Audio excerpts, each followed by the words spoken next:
Kathmandu clears riverbank settlements under major urban drive. Authorities pledge long-term housing solutions. Heavy rainfall recorded across Nepal as weather pattern shifts nationwide. Meteorologists warn of continued downpours. Spain legalization drive for Nepali migrants faces administrative dilemma. Verification shift to Delhi embassy triggers delays. At least 23 dead in disaster incidents across Nepal since mid-April. Authorities warn of rising risk. Gunfire reported at White House Correspondents' Dinner in Washington. Security tightened as Secret Service detains suspect. And Nepal Police Club clinches men's volleyball title in NBA tournament. New diamond tops women's table.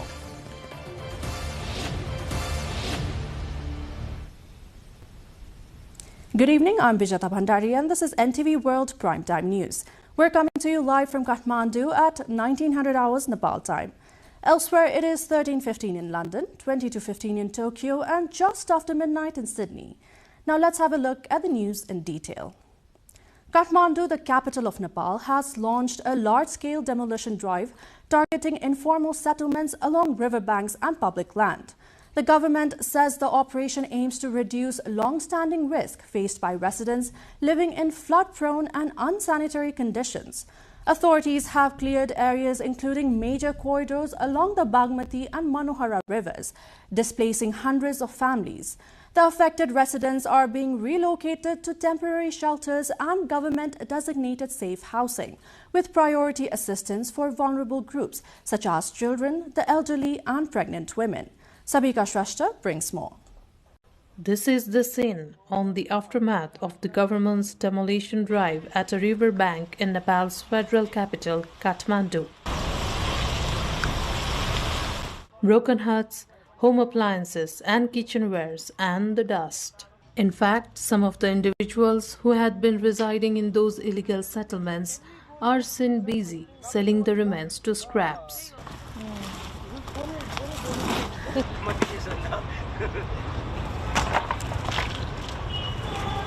Acting under the direction of Prime Minister Balendra Shah, authorities carried out demolitions in key areas including Thapatali, Gairigaon, Sinamangal, Balkhu, Kuleshwar, and stretches along the Bagmati and Manohara corridors on Saturday. Officials say these settlements, long exposed to flooding, pollution, and a lack of basic services, pose serious risks to residents.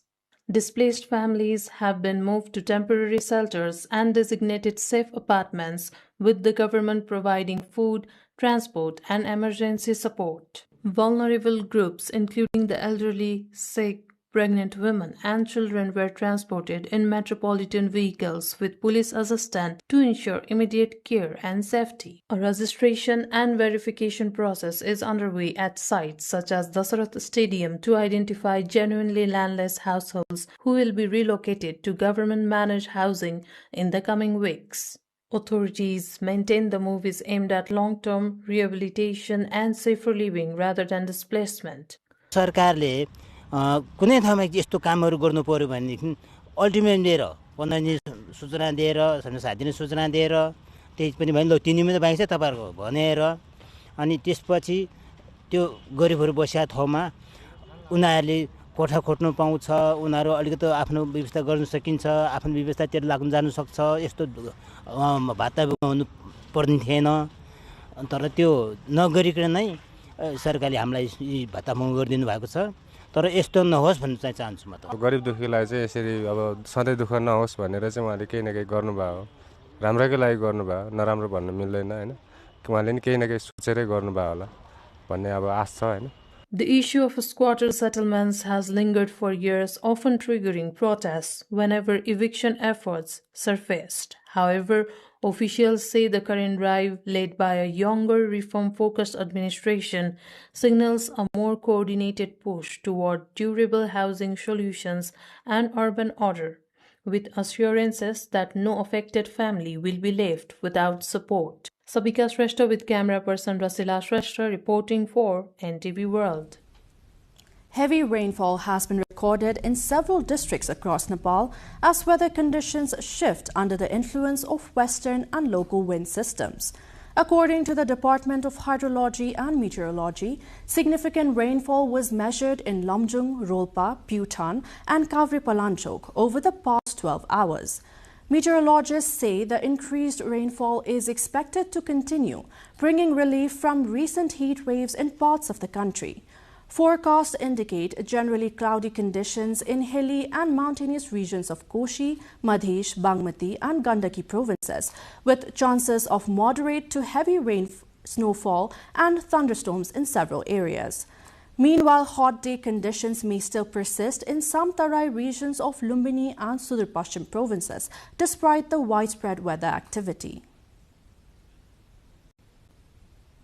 The BP Highway, a key road linking Nepal's capital region to eastern districts, has been completely blocked after flooding in the Roshi River, triggered by continuous rainfall. Temporary diversions in several locations across the Kavri-Palanchok-Sinduli section, including Chaukidara and Khumune, were washed away, forcing authorities to halt all vehicle movement. The district police office in Kavri-Palanchok imposed the closure as a precaution after heavy rain was reported in surrounding areas such as Banepa, Panauti and Namubuddha. So far, 431 passengers have been rescued, while efforts are ongoing to assist around 150 others stranded along the route. Officials say the highway will remain closed until weather conditions improve and safety assessments allow for reopening. Thousands of Nepali migrants seeking legal status in Spain are facing uncertainty after administrative changes disrupted the verification process for required documents. The Spanish government has reportedly shifted responsibility for parts of the process from its consular services in Nepal to its embassy in New Delhi, India. As a result, applicants are now required to travel to New Delhi for a police report verification, adding time and financial burden. The Non-Resident Nepali Association in Spain says the move has created confusion, especially amid concerns over delays and strict application deadlines. Stakeholders are urging authorities to streamline procedures through the Nepali embassy in Delhi to ensure timely processing.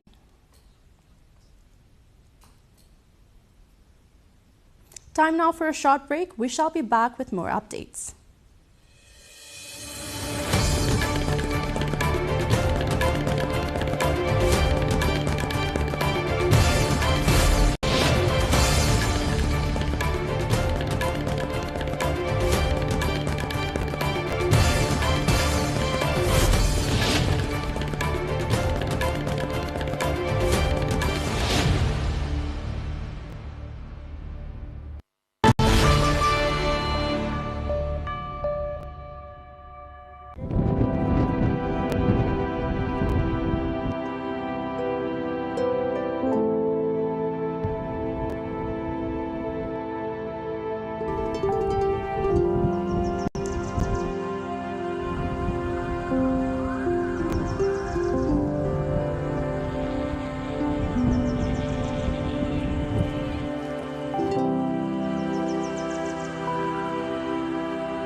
Welcome back. You're watching NTV World Primetime News. Now the remaining updates.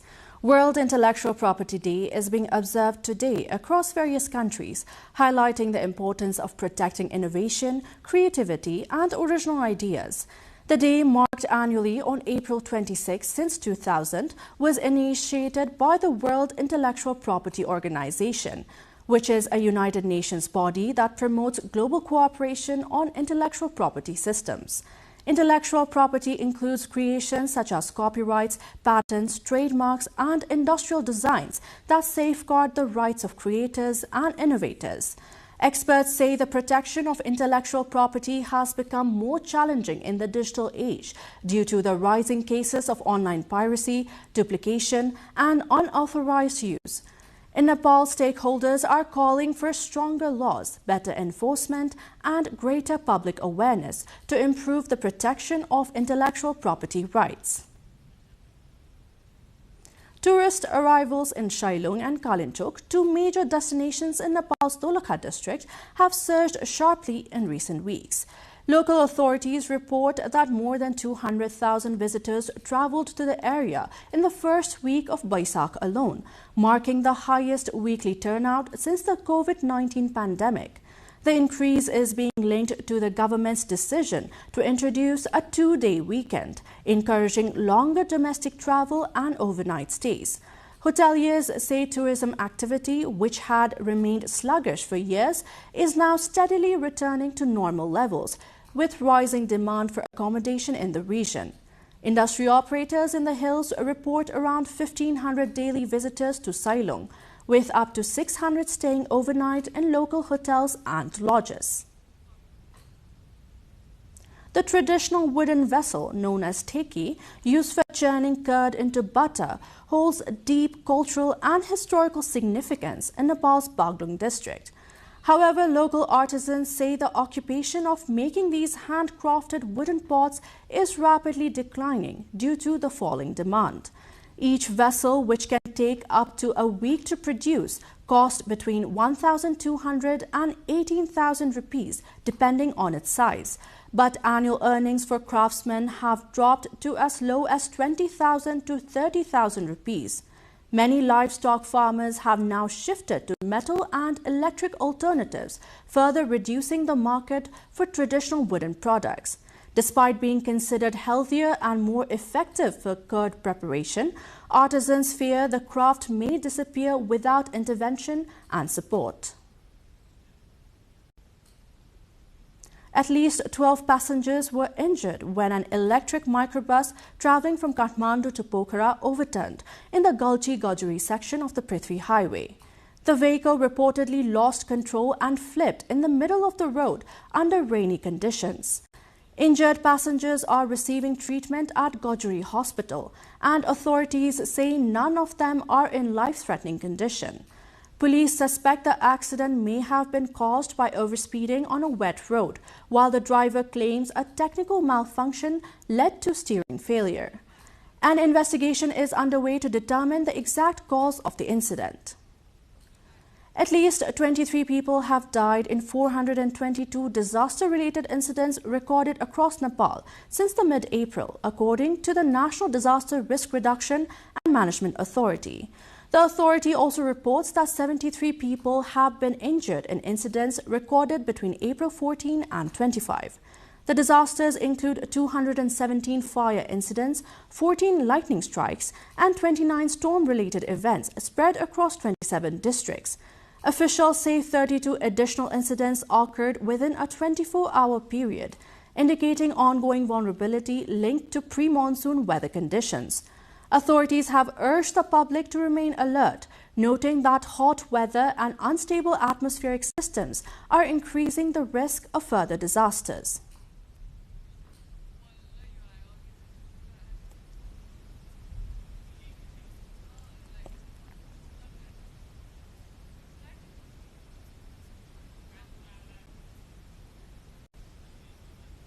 We have international updates coming up next, but before that, a short break.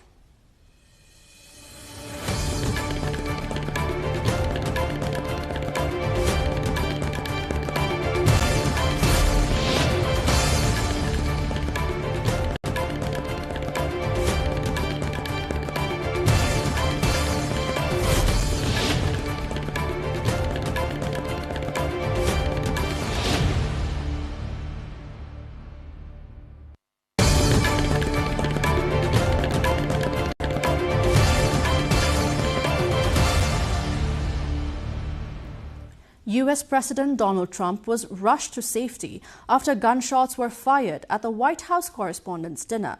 The suspect has been identified as Cole Thomas Allen, 31, of Torrance, California.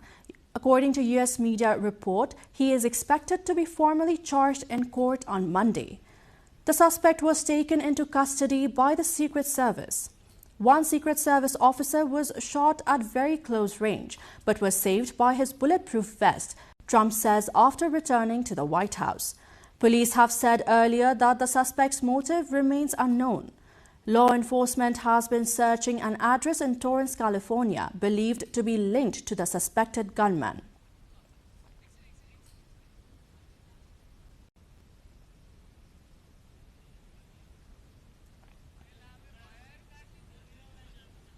US President Donald Trump said he had cancelled his envoy's planned trip to Pakistan for peace talks with Iran, telling reporters that the United States had all the cards as tensions persisted.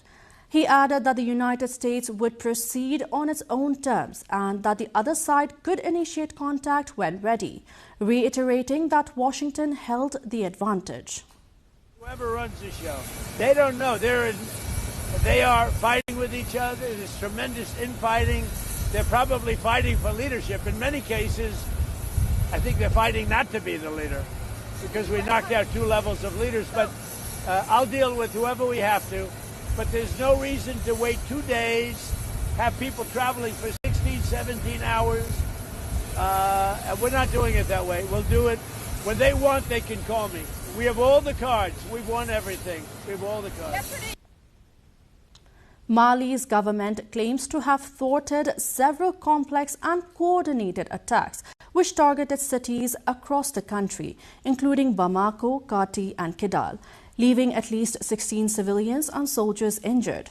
Malian Minister of Territorial Administration, in a televised statement, said the situation is fully under control in all the affected localities. Le gouvernement de la transition du Mali porte à la connaissance de l'opinion nationale et internationale que dans la matinée du samedi 25 avril 2026, des groupes armés terroristes ont mené des attaques complexes et coordonnées visant certaines villes du pays, notamment les villes garnisons de Kati, de Sévaré, de Gao, de Kidal et de Bamako. A highway bomb attack in southwestern Colombia has killed 14 people and injured at least 38, according to the authorities. The blast is the latest in a string of violent incidents ahead of presidential elections scheduled for next month. Security forces have been deployed to secure the area and prevent further attacks. Investigators are working to identify those responsible amid suspicion of involvement by armed groups operating in the region. Security forces have intensified patrols and established checkpoints across Imphal following deadly gun battles between rival ethnic groups that left 3 men dead, according to the officials. The latest violence underscores ongoing tensions in Manipur, where clashes between the predominantly Hindu Meitei majority and the mainly Christian Kuki community have persisted for nearly 3 years. Authorities report that more than 250 people have been killed in the ethnic conflict since it began. Officials say additional security personnel have been deployed in sensitive areas to prevent further escalation as concerns grow over renewed instability in the region. We're going for another short break here. Do stay tuned.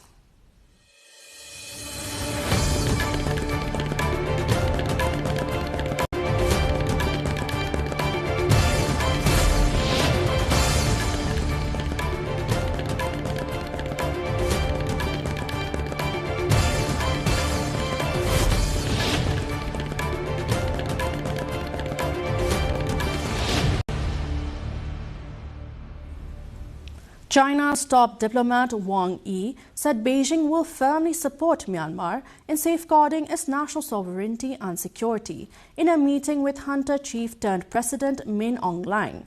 Wang has been on a 3-country visit to Southeast Asia this week, traveling to Cambodia, Thailand and Myanmar, seeking to strengthen ties in the face of risk and present Beijing as a more stable alternative to the United States. Wang said Beijing supports Myanmar in forging a successful development path that aligns with its national conditions and enjoys the support of its people. Min Aung Hlaing was sworn in as president in April, continuing his rule in a civilian post 5 years after snatching power in a military coup. The parliamentary ceremony where he was sworn in was attended by representatives including from China, which analysts say was the junta-backed election's biggest supporter. Ukrainians marked the 40th anniversary of the Chernobyl nuclear power plant explosion, widely regarded as the worst nuclear disaster in civilian history.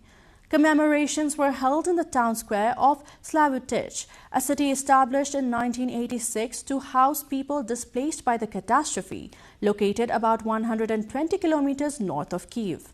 A bell was rung during the ceremony as residents gathered to pay tribute to the victims. Participants, some dressed in white protective suits symbolizing radiation gear, laid candles and flowers at a memorial dedicated to those affected by the disaster at Chernobyl. Officials said the remembrance event also served as a warning on nuclear safety and the long-term consequences of radiation exposure. Around 300 Palestinian couples took part in a mass wedding ceremony in Deir el-Bala in the central Gaza Strip. The event, dubbed the Dress of Joy 2, marks the second round of a massive wedding initiative organized by the United Arab Emirates. Officials said the ceremony aims to support young couples facing economic hardship, providing financial assistance and essential wedding arrangements. The gathering brought together families and community members in a rare moment of celebration amid the ongoing challenges in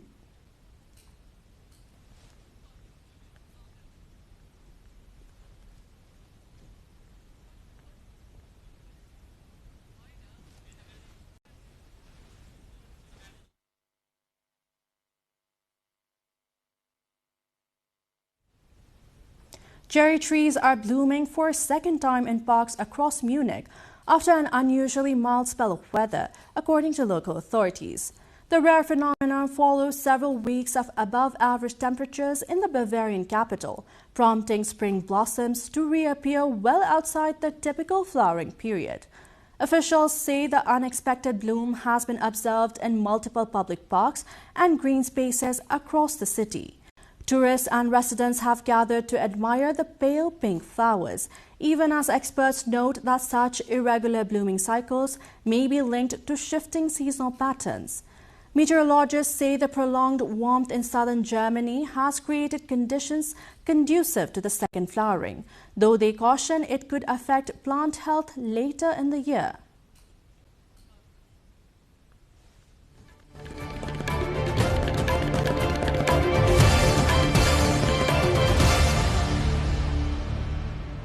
Now on to sports update.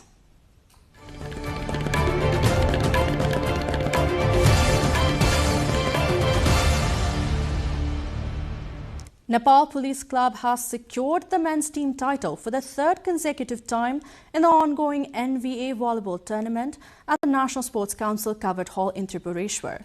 The departmental side maintained an unbeaten run by defeating Buranilkanta Club in straight sets 25-22, 25-17 and 25-18.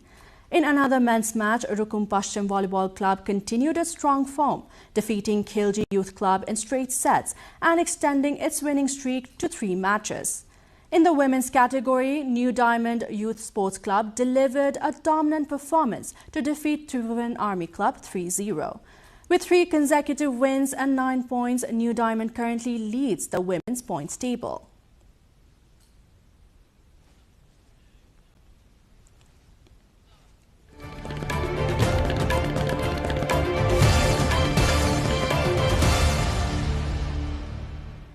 And before we wrap up, here's a reminder of our top stories.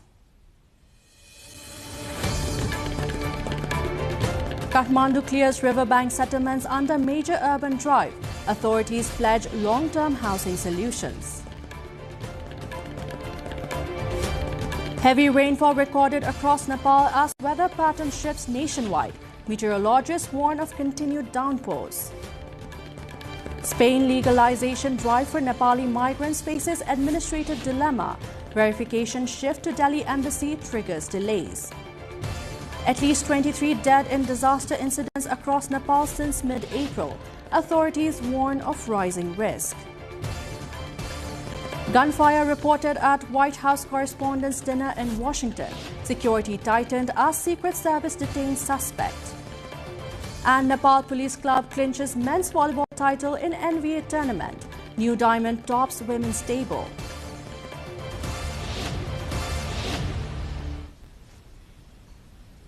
That's it for this edition of Primetime News. Our next bulletin will be at 2200 hours Nepal time. Meanwhile, do join us through our social media and get the latest updates from our official website at nepaltelevision.com. Thank you for staying with us. Have a wonderful evening ahead.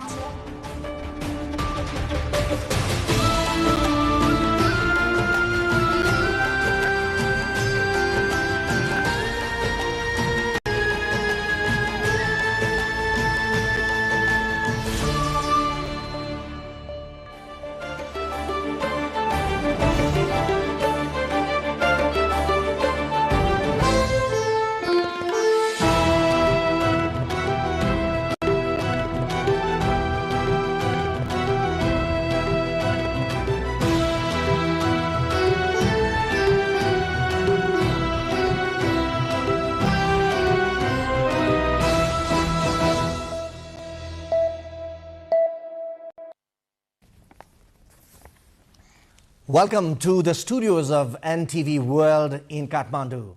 Public Service Broadcasting, PSB Nepal's new initiative to make Nepal more visible and audible to the global audience. Welcome on board.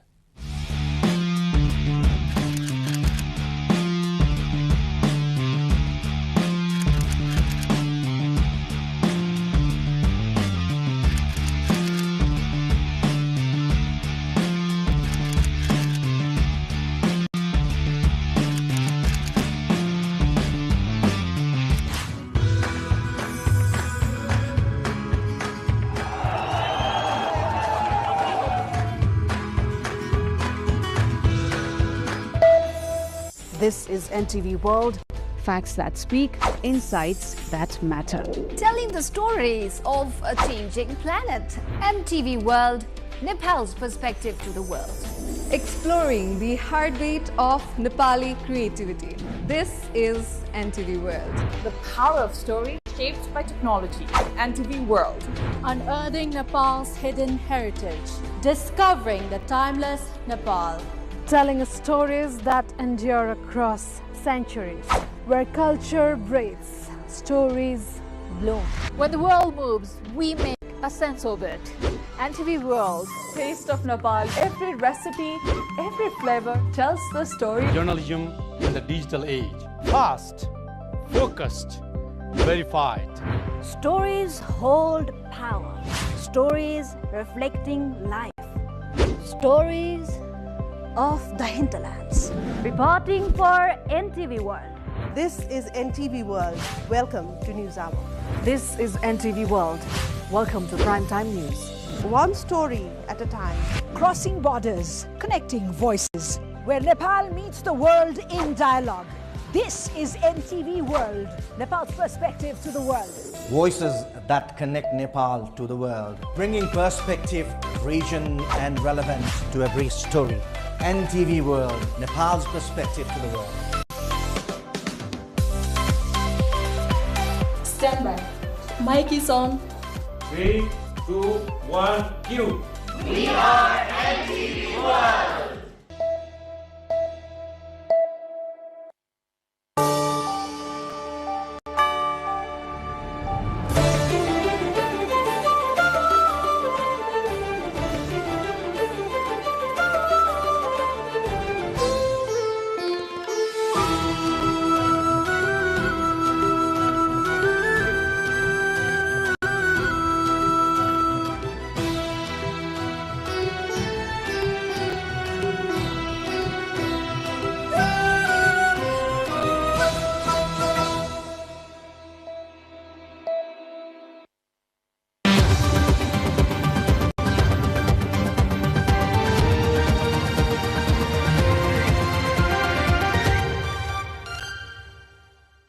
This week on Business World, global markets are being reshaped by one dominant force conflict-driven economic uncertainty.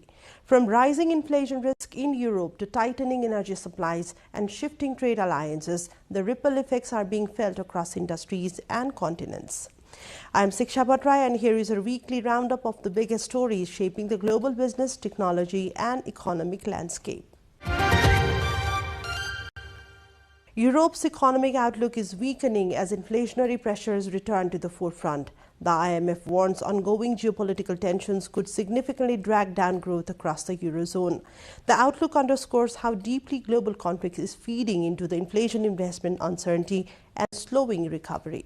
Japan and Australia have finalized a deal for a fleet of stealth frigates as part of Canberra's significant naval expansion to deter China. Australia will invest 10 billion Australian dollars over a decade to acquire 11 of these advanced Mogami-class warships. The first 3 ships will be delivered by Mitsubishi Heavy Industries, representing one of Japan's largest defense exports since the Second World War. Defense officials highlighted the agreement as the fastest peacetime acquisition in the history of the Royal Australian Navy.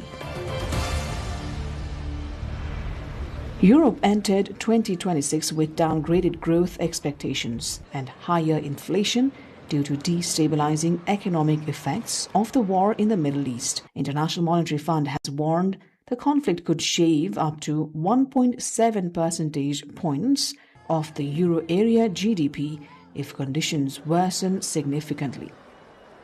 Our expectation is that the European Central Bank, and that is also our recommendation in the reference forecast, should stay with a neutral monetary policy stance, and that means we would see a 225 basis points increase in the policy rate in 2026, but that to some extent can be taken back in 2027.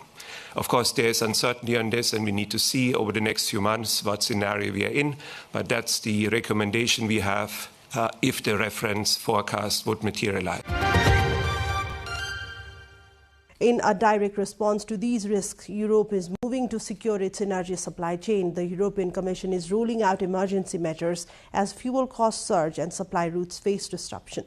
The strategy highlights the growing urgency to balance energy security with economic stability. The European Commission has outlined a set of measures to manage rising energy risks linked to the Middle East conflict, with a focus on securing fuel supplies ahead of the peak summer travel season. The EU plans to launch a fuel monitoring system to track production, imports and stock levels, prioritizing aviation fuel as supply concerns grow. Around 20% of the bloc's jet fuel imports pass through the Strait of Hormuz, raising vulnerability to disruptions. Brussels is also considering alternative sourcing options, including increased imports, while reviewing rules on fuel use and airport operations to ease pressure on airlines. On gas, member states may be allowed to fill storage to 80% capacity instead of the usual 90% to limit price spikes. Since the start of the crisis, the EU has spent an additional 24 billion euros on energy imports due to rising costs. The bloc is also preparing support measures for industries,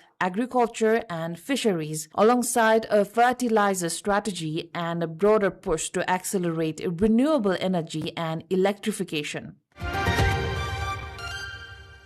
In more from the region, business activity in the Eurozone contracted in April for the first time in 16 months.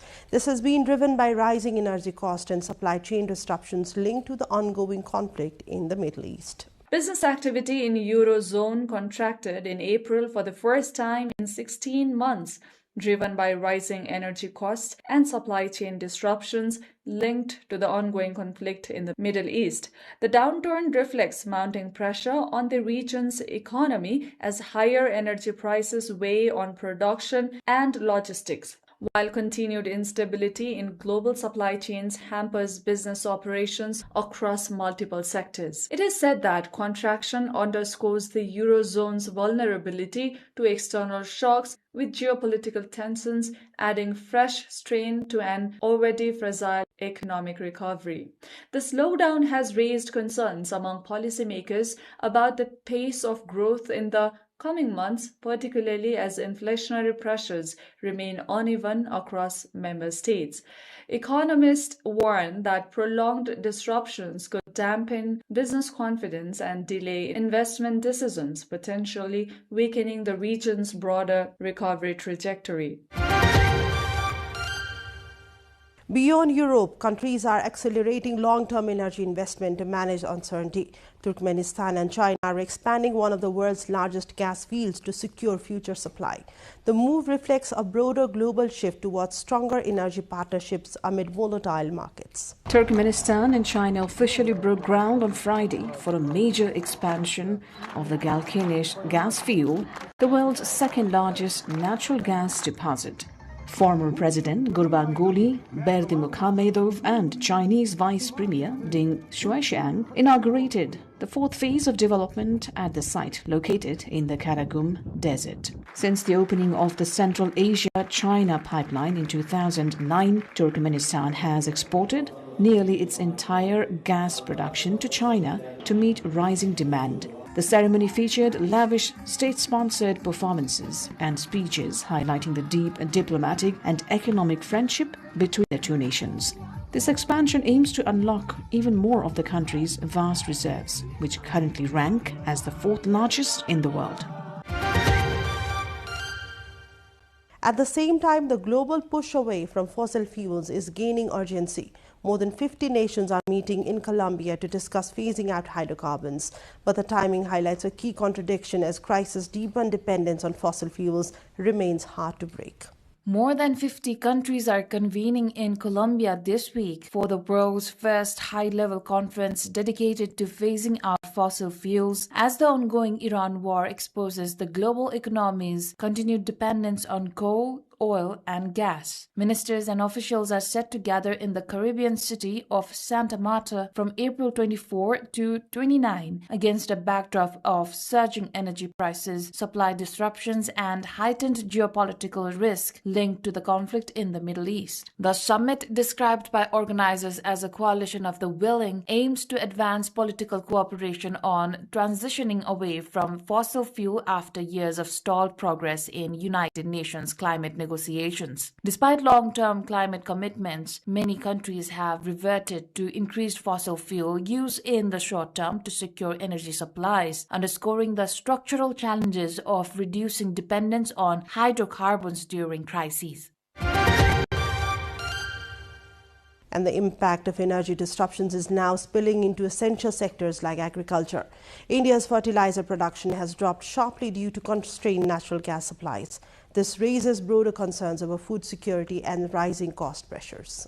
India's fertilizer production fell by nearly a quarter in March, according to official data, after the Middle East conflict caused disruptions to natural gas imports used in manufacturing.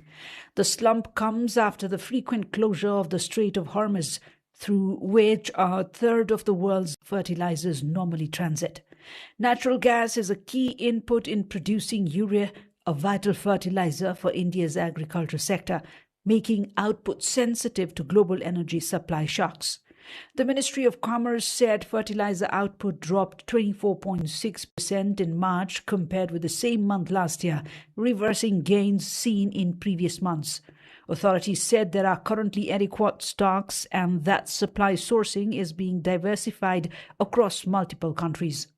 However, concerns remain over potential impacts on food production, given India's heavy reliance on fertilizers and large agricultural workforce, which employs about 45% of its people. Industrial sectors are also feeling the strain. France's plastics industry is facing surging cost and supply disruptions. The situation highlights how energy shocks are cascading into manufacturing and global production systems.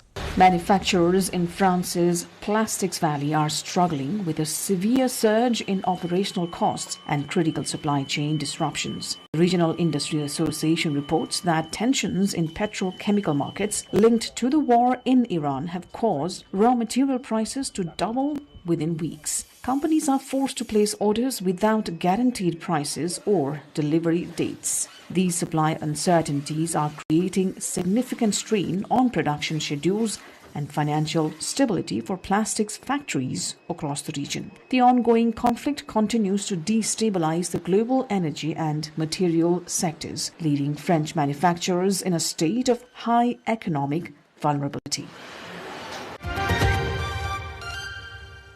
In more fragile economies, the balance between stability and liquidity is becoming increasingly difficult. Yemen's currency has strengthened, but strict controls have triggered a severe cash shortage. The crisis illustrates the complex trade-offs policymakers face in conflict-affected economies. Government measures to halt the collapse of the Yemeni rial have stabilized the currency but triggered a severe liquidity crisis, disrupting daily life and business activity. Actions by the Central Bank of Yemen, including shutting unlicensed exchange firms, tightening control over remittances, and regulating access to foreign currency, helped strengthen the rial from around 2,900 to about 1,500 per US dollar in recent months. However, residents in cities including Aden, Taiz, and Mukalla report acute shortages of local cash, with banks and exchange outlets limiting conversions from foreign currency. The shortage has left many unable to access funds, slowed business operations, and fueled a growing black market offering less favorable exchange rates, underscoring the fragile balance between currency control and liquidity in the war-hit economy. Amid these tensions, countries are strengthening economic partnerships. India and South Korea are moving to deepen trade ties and expand cooperation in key sectors.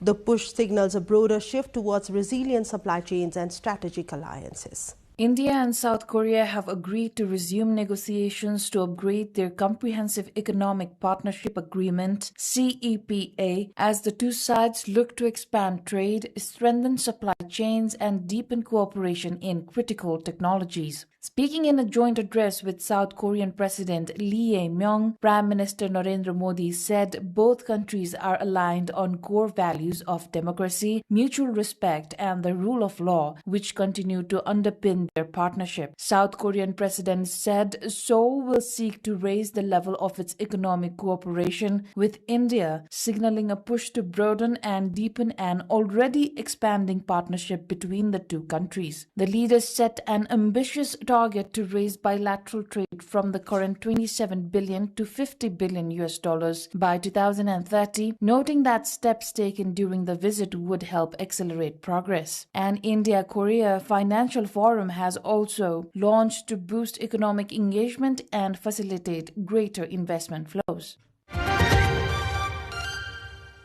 In the technology sector, a major leadership shift is underway. Apple CEO Tim Cook is expected to step down, marking the end of a transformative era.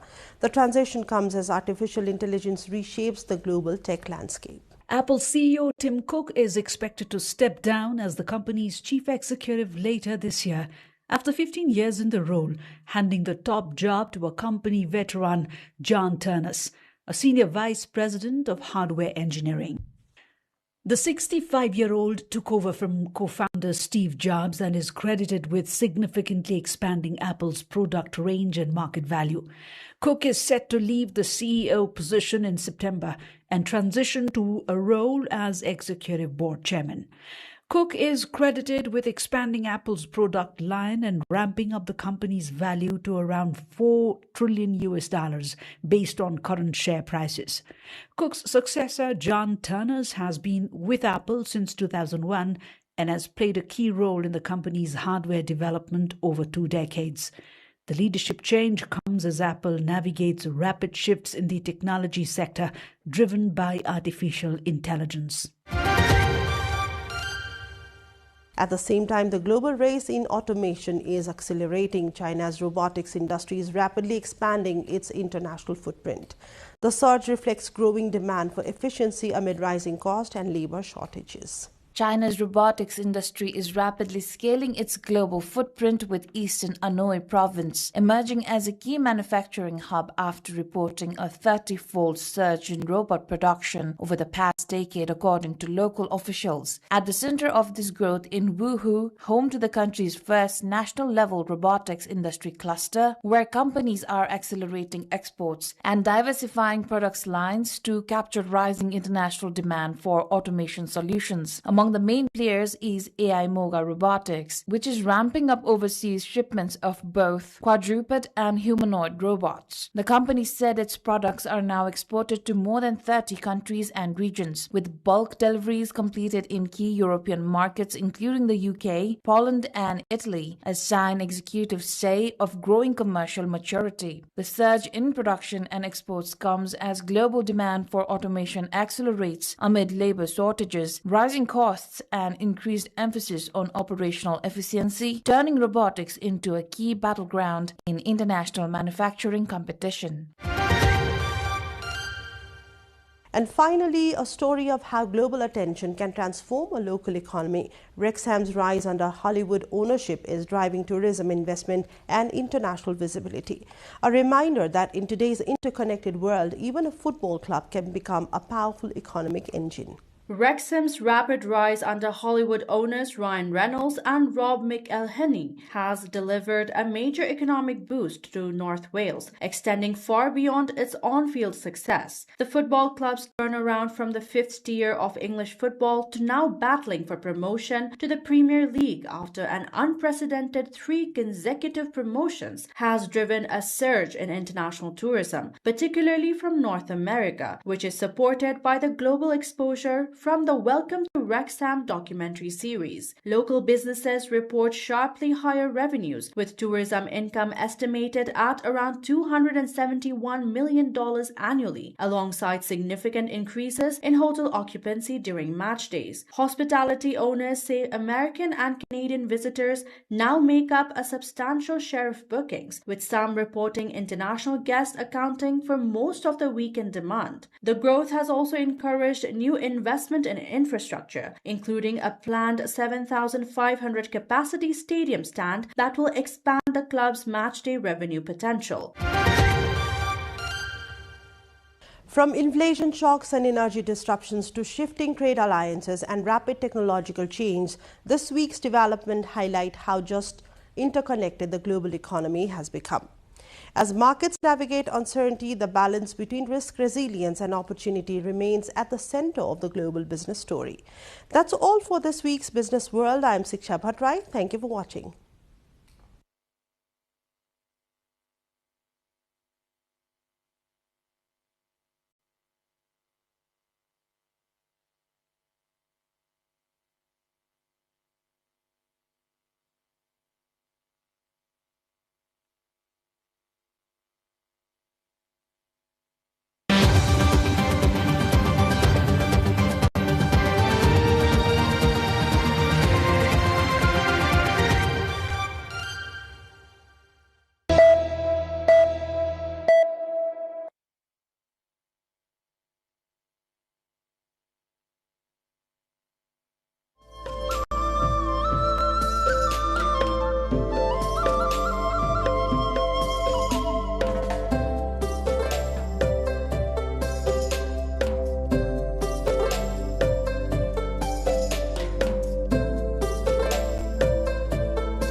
Heaven above and angels below.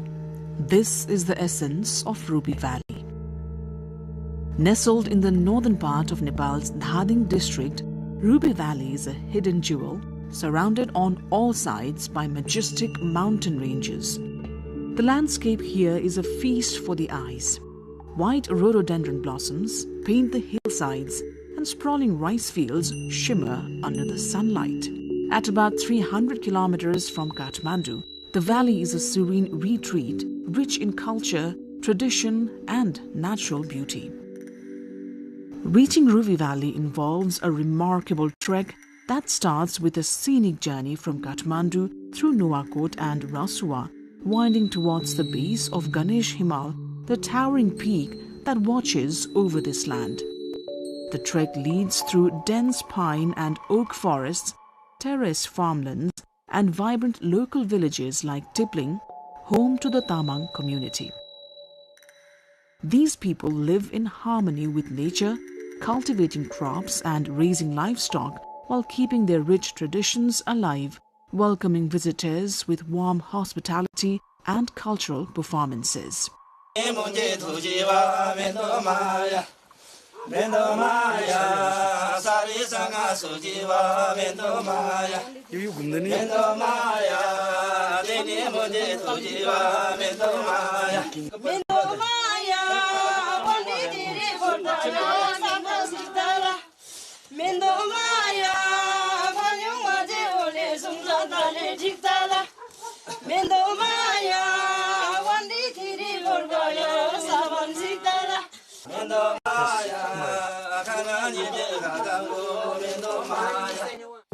The striking Pangsang Pass at 3,800 meters marks a stunning milestone on the route, offering panoramic views of the green-clad hills and distant Himalayan ranges. Below, forests of tall sal trees stand as silent guardians. As travelers traverse this landscape, they witness local women harvesting crops, hear the heartfelt songs sung by villagers in the fields, and feel the essence of a life deeply connected to the land. The daily sight of Ganesh Himal inspires awe and a sense of peace that visitors carry with them. Ruby Valley lies in the heart of the Himalayas, surrounded by some of Nepal's most famous mountain ranges, Manaslu, Annapurna, Langtang and Ganesh Himal itself.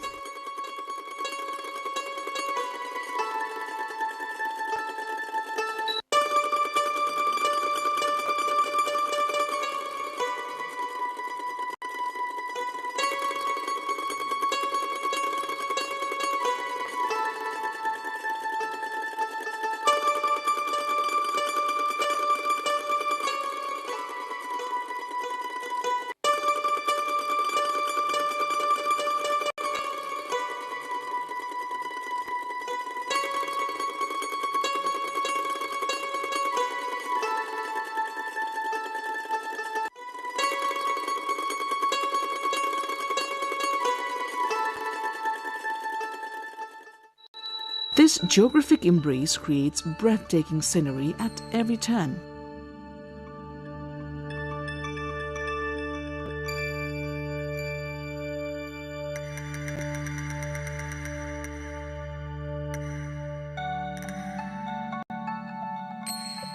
Yak caravans and mule trains add a touch of timeless charm to the trekking experience, enhancing the rustic beauty of this remote land.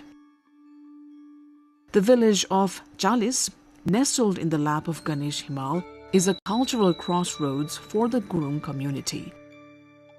Visitors witness their unique traditions, hear their folk songs by evening fires, and enjoy their vibrant dances, which invite travelers to connect on a deeper level.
The journey continues beyond the villages to sacred sites like Tatopani Kunda, where natural hot springs offer spiritual purification and healing waters believed to renew body and soul.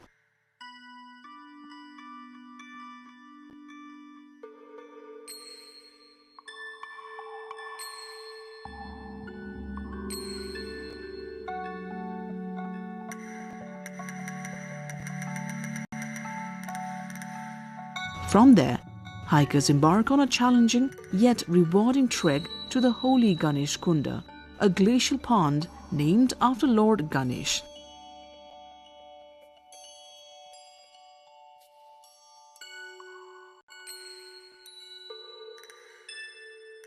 This pristine water body mirrors the majestic peaks around it, creating an ethereal panorama that captivates all those who visit.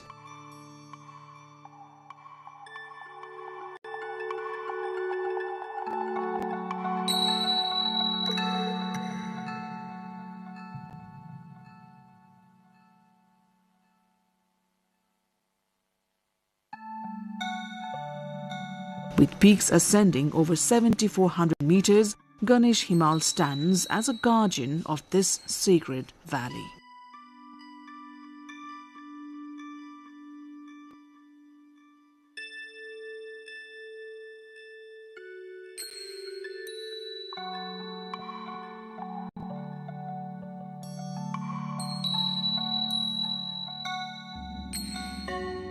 Ruby Valley is more than a destination. It is an invitation to experience Nepal's untouched nature, vibrant cultures, and spiritual heritage all in one journey. For those seeking a unique adventure off the beaten path, Ruby Valley offers an unparalleled blend of breathtaking landscapes, warm hospitality, and rich traditions that make it one of Nepal's top destinations for international and domestic travelers.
Welcome to Declassified Beyond the Brief with me, Devendra Subedi. Today we bring you the story from the alleys of Kathmandu to NASDAQ, which is the US stock exchange. The gentleman we have with us today recently hit headlines in Nepal as a successful entrepreneur whose company, Fuse Machines, a company working in the field of artificial intelligence, which we call AI, made its debut at the NASDAQ or the US stock exchange. In this episode of Declassified, we try to explore the journey of a successful Nepali in global business arena. Artificial intelligence itself, changing trends in global business world, Nepali identity abroad, and much more. Dr. Samir Maske, a change maker, computer scientist and educator, has spent his career at the crossroads of innovation and education. He believes artificial intelligence isn't just transforming industries, it's reshaping opportunity itself. In 2013, he founded Fuse Machines, a New York-based company with a bold mission to democratize AI and make its benefits accessible to all. Though headquartered in the United States, its roots and much of its talent remain deeply connected to Nepal, where the company first launched its AI fellowship program, training local engineers and students in cutting-edge technology. Over the past decade, Fuse Machines has empowered thousands of AI learners and built advanced solutions across finance, healthcare, retail, and media, bridging academics and industry. Its proprietary platform, AI Studio, drives predictive and generative AI systems, helping businesses automate decisions, detect fraud, and make sense of data at scale. Listed on NASDAQ in October 2025, Fuse Machines reached a valuation of about $200 million. From Kathmandu to New York, Dr. Maske's vision proves that innovation and education can bridge worlds, turning intelligence into opportunity. Please welcome Dr. Samir Maske, founder and CEO of Fuse Machine. Thank you for having me here. Dr. Maske, is the joy of being listed in NASDAQ still soaking in?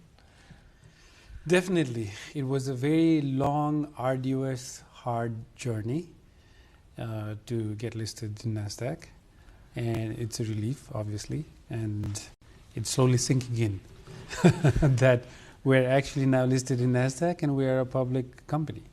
So we're pretty lucky because we caught you in person here in Kathmandu, because you're basically based in your headquarters in New York.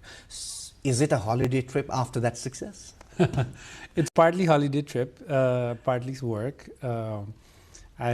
So my family, my mother, sister, brother, basically pretty much all of my extended family is here. So I'm here to see them. And then because how difficult the process was, the usual trips I used to make months of times a year, I had not been able to make it for almost last 12 months to see all the colleagues and employees here in Nepal office. So part of it is just coming back to see everyone and see all the colleagues in Fuse Machines, Nepal. It will be an interesting conversation with Dr. Samir Maske, but initially what we're going to do is we are going to go to the roots of Dr. Maske. Let's start with your journey, Dr. Maske. Can you tell us more about your journey from the alleys of Kathmandu, I'd prefer to say it, to NASDAQ? Definitely. So I was born and raised in Nepal. Yeah, so as a child, I would run in the gullies of Tamil. That's where I grew up. I went to school here.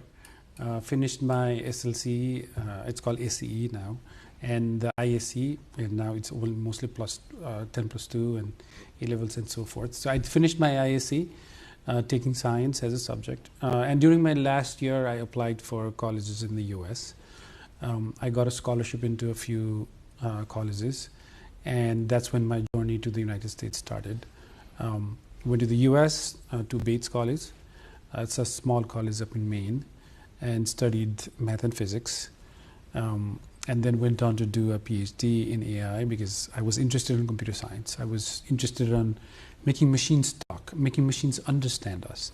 And so that research passion led me doing a PhD, after which I joined IBM Watson Research Center, where I continued to do research on speech-to-speech translation system, like English to French, German, Chinese, Arabic, like, many different kinds of speech-to-speech translation systems, question answering systems, deep question answering systems and whatnot. And as I did that for quite a while, after some time, I left IBM and then started teaching AI courses at Columbia University, and then also started Fuse Machines, which was also based on basically all the learnings I had done on AI and thinking about how to turn that into a business. It is an interesting fact that Dr. Samir Maski is currently an adjunct associate professor at the University of Columbia teaching AI. So it's not just business, right? Can you tell us more about how your academics helped you build a business? Education has been very close to my heart for a long time. My mom was a school teacher, like it's called, that's a Bhagwan Bal, as this primary school. So I'd seen her teach all of these kids. And when I used to come back from school, I could see her teaching and so forth, and would wait outside. So, and I've seen over the years how education, the students she has taught to all these kids have grown up now and are successful in their own businesses or education and so forth. So academia has always been very close and always been very interested in it. And that's why I ended up doing a PhD. Like, research was a passion, knowledge was a passion. So because of that, when I was in my undergrad and I was studying math and physics, I wanted to build a speech synthesis system. And that led me to a library where I found a book and then started reading about it and taught myself how to build a speech synthesizer. And that started my academic journey on AI, like almost 25 years ago. So you started your journey into AI, doing research, your academics in AI almost 25 years ago. Yes, when nobody cared about AI. Right now, AI is, like, everybody talks about AI, but 25 years ago, nobody cared. And it was just sheer interest on how things work as an engineering field. I'd be wrong if I say your interest was only in IT at that time. In fact, 25 years ago, you were already targeting your zeroing on your interest area as AI then 25 years ago. Yes. In fact, the first, I had built this Nepali text-to-speech synthesizer, which is making machines talk in Nepali. And I released it as an open source software. I did a presentation at NAST, at the time RONAST, and I gave a presentation on how to build a Nepali speech synthesis, like making machines speak in Nepali. And that was 24 years ago. How was the reaction after that? Did anybody come back and consult you and try to develop that into a new thing in Nepal? It was good, like at the moment but it didn't materialize into anything else out of it. So we released it as open source. But Nepal was pretty far behind in computer science, IT, especially 20-something years ago. There was barely internet, right? And a lot of the talent we have, who has exposure, was not there yet. So nobody really knew what to do with it. Somebody came, presented Nepali speech synthesis system. Okay, it sounds great, but how to use it here, how to build on it, none of that happened. So that software just stayed there in the shelf. Before starting your own company, you worked for some world-renowned companies. When exactly did you decide it's time now for me to start my business? So after PhD, I worked at IBM Watson Research Center as a research staff member for a few years. And as I mentioned, it was that interest of building speech-to-speech translation system, and IBM had one of the best speech-to-speech translation system research group at the time. And as I did research and published papers, and did more research and published papers, it came to a point where I saw, well, I've been doing research by then I'd been doing research for almost 15 years. And we're doing research and publishing. Like, it's not really impacting lives in the scale that I wanted. So after about 5 years after working at IBM, I said, okay, can I take all the learnings in AI I've been doing since like early 2000 to this is like 2013, 2012. Can I take all of that and apply into a business and start a company, build an AI product and sell it, to build a business around it so that it can have impact? And that's sort of what I did. In the next part of the conversation, we'll talk about the fuse machines itself. Well, Dr. Maski, if I don't ask you these questions, maybe I'll not be doing justice to my viewers as well. How rich are you at this moment?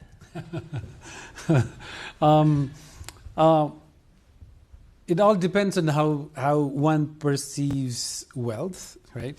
At the end of it, what matters is the family and health.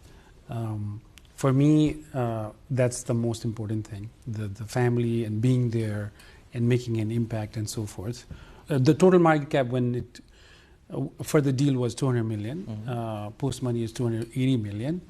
And the opening at that opening at $10, it has gone down and it's opened at less. So as the share prices move back and forth, you know, it could come down, it could go up, and so forth. But it's no longer just me, right? It's all of our employees. Many of our employees are shareholders. A lot of the investors are shareholders.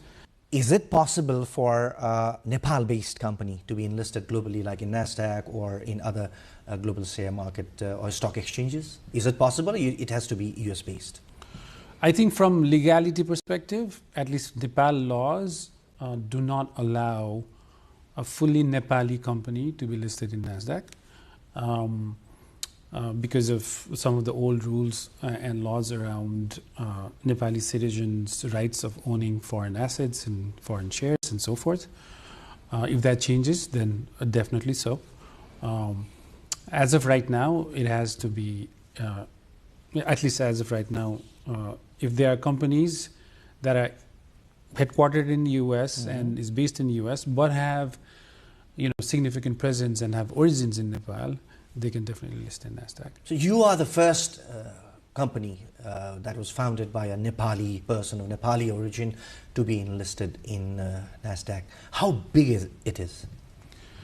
I would say, you know, being the company that has, basically we have a lot of presence in here. We are Nepali roots, Nepali values, and so forth. And from that perspective, being one of the first company to have such level of roots and ties to Nepal and being listed in NASDAQ is extremely satisfying, obviously. And I hope it becomes an example for other companies to strive and be listed in NASDAQ or other New York, other stock exchanges.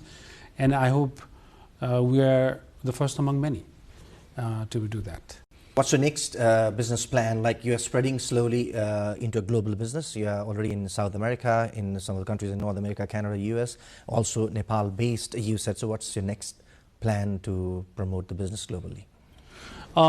Especially as a public company, growth is one of the most significant metric that everybody looks at us from, right? So from that perspective, one of the biggest focus would be growth. Both organic growth with with our own team doing more sales and so forth, and with inorganic growth as well, with potential acquisitions and M&A activities and so forth. As far as the scaling out from just the US and Nepal, we've already on multiple countries, and we will continue to expand based on the needs of the clients, based on where we see the most value being generated and where the growth from sales happens. There must have been challenges in the journey. Right now, as you said, you started it in 2013, almost 12 years of hard work, promotion, dedication, vision, innovation, as you said, right? As I have seen, as I saw myself, most of the Nepalese or Nepali diaspora in the US, I found a lot of youngsters working in the field of IT. So what are the challenges for, let's say, Nepali youngsters in the US or even in Nepal to build a business in IT or AI at present? What are the major challenges that you would suggest they should resolve those first? Particularly in Nepal? Nepal, as well as the Nepali diaspora in the US who want to emulate your steps. I would say Nepali diaspora has an easy.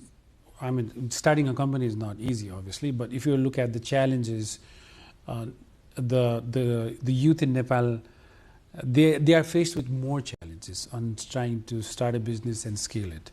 I would say there are various reasons for it, and there are many kinds of challenges. And one of the biggest challenges I would say is on funding, because especially as a smaller company, as a smaller startup, funding, you do need funding to sustain the company as you try to figure out product market fit, service market fit, and you need to be able to sustain that while you might not be making a lot of revenue. Especially if you want to go for, solving very extremely hard problems, you might not have a revenue coming in soon. In those cases, places like the United States or other countries, there's more capital, there's more risk capital available, where the investors may take a chance saying, okay, let's see where this can lead to, where you are able to take the risk and really build a very strong suite of products without having a clear revenue model right in the day one. But obviously all businesses require revenue models, but you get longer time to do that. In Nepal, there is not a lot of financing mechanisms for an entrepreneur to stay afloat while they are taking this risk and building these extremely difficult products. So that's one of the biggest challenges I see. For an innovation like AI, IT, initially, to be an enterprise has to have an impact. In Nepal, where IT still is, I would not say a luxury right now, because we do have access almost across the country right now, though intermittent at times. So what challenge do you see in a country like ours, where you would see more and more IT-based company, AI-based companies emerging? So besides the capital, I think compute infrastructure there's not, for example, even we struggle to find enough GPUs.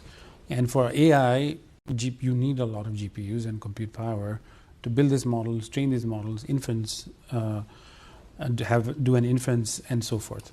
And if we want the tech infrastructure and the overall tech ecosystem in Nepal to really produce a lot of tech companies, IT companies that are building products for Nepal, in Nepal, for Nepalese, then the compute infrastructure needs to be figured out. And that has not been done so. So I think that's one of the challenges. There are other challenges, obviously, from intellectual property laws and so forth, right? Like in a lot of more developed countries, some of these laws are more fine-tuned, so nobody can just do whatever they want, and if they are infringing copyrights and so forth, some of those needs to be also tightened up, so that somebody who's taking that risk and building something has some capacity to say, this is what I built and this is my intellectual property. Going back to Fuse Machines, Dr. Maske, what makes a great company? Fuse Machines, let's say, where would you rank in the scale of a great company from 1 to 10, 10 being the highest? I do not know how to rank the company that I started. But what I can say is, for any company, one of the most crucial factor is the culture of the company, on how everybody comes together to do something very big. And in order to do that, one of the most important stuff is vision. Like, what is the overall vision of the company? So I think the vision brings about the clarity on where you want to go. And the culture is part of the main DNA of the company that makes a company exciting to work for, exciting to join, exciting to build things for. And those parameters makes a great company. So if I say it's great visionary leadership, backed up by a very creative and ethical workforce, that makes a great company. Would I be wrong? Yeah, I think that is a good way to sum it. So Fuse Machine is right in that track. Would you say that? So we have amazing set of leaders in the company who are unified in the vision of democratizing AI, and that thesis of what we believe in, of making sure especially talent is everywhere, but opportunities are not, and opportunities should be. And having that clarity on that vision and all the leadership seeing that and creating the culture needed for the company to fulfill that dream. I think that makes the fuse machines be able to execute things the way we want, that has allowed us to be at this stage. How is the work culture, as you said, like how multinational is the team right now in fuse machines? Oh, very much. So, there many languages get spoken. We are across quite a few countries in Latin America as well. We have employees in India, consultants in India. We have largest presences in Nepal. Then we're in Canada. So there's a mix of different cultures and languages, which makes it very exciting to work and to lead it as well. Yes. Well, very inspiring story of Dr. Samir Maske. That's what we are hearing right now, right here at the studios of NTV World. And in the next part of this conversation, we talk about Dr. Samir Maske as an international Nepali citizen, the flag bearer of Nepal in the global market. Dr. Maske, you have emerged as a Nepali flag bearer in the global business arena, but the emergence or your, let's say, emergence remained a pleasant surprise to many in Nepal. It was very quiet journey. We only came to know about your fuse machines, Dr. Samir Maske, very few. But how did you keep it so quietly, or how did you do it intentionally quietly? We've been building the business for almost 12, 13 years. And when you are truly trying to fulfill your vision, it's never about it's never about marketing and brand and stories and whatnot. It's about the overall ethos of what you're trying to do, which is impact lives, bring job opportunities, provide high quality education. So we've been doing that for a while because that's the core mission of fuse machines.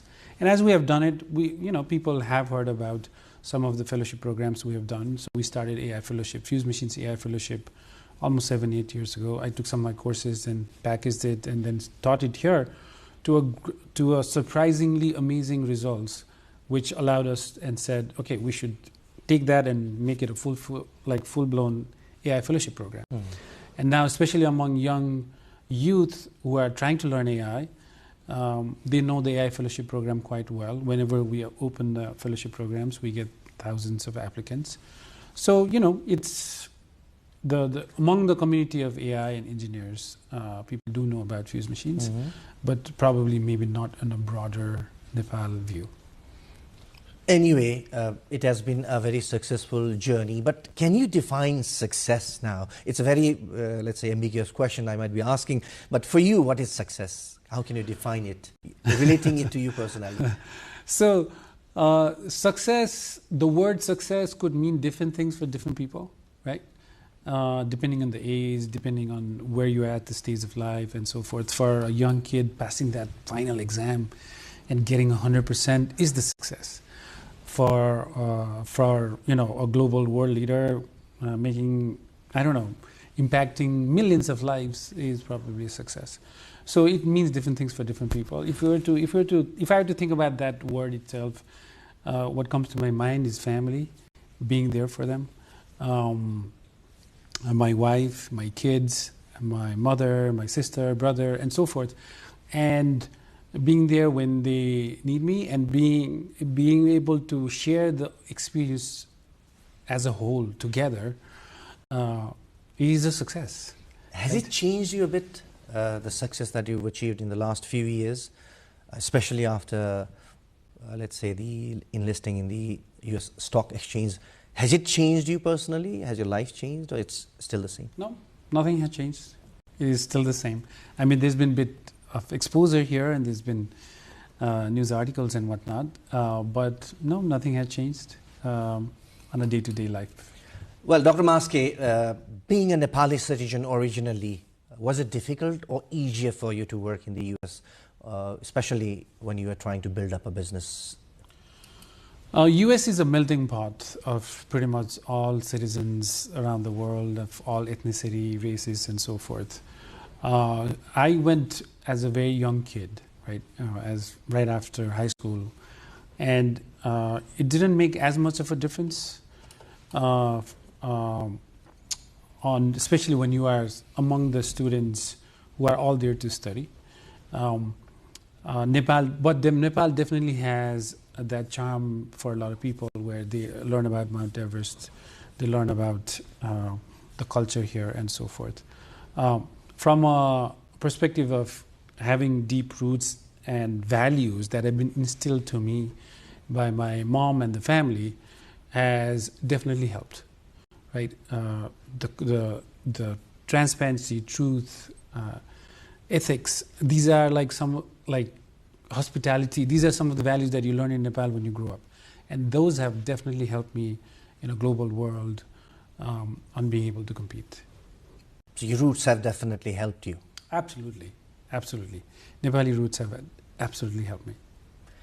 We are just talking about the journey, the dedication, the hard work that Dr. Samir Maske and his team, the multinational team behind the success of the Fuse machine, put up in these 13 years for the investment in NASDAQ. Now, in the next part of our conversation, we talk about AI, which I am a novice in, and to much of our viewers must be more interesting because they are much into it.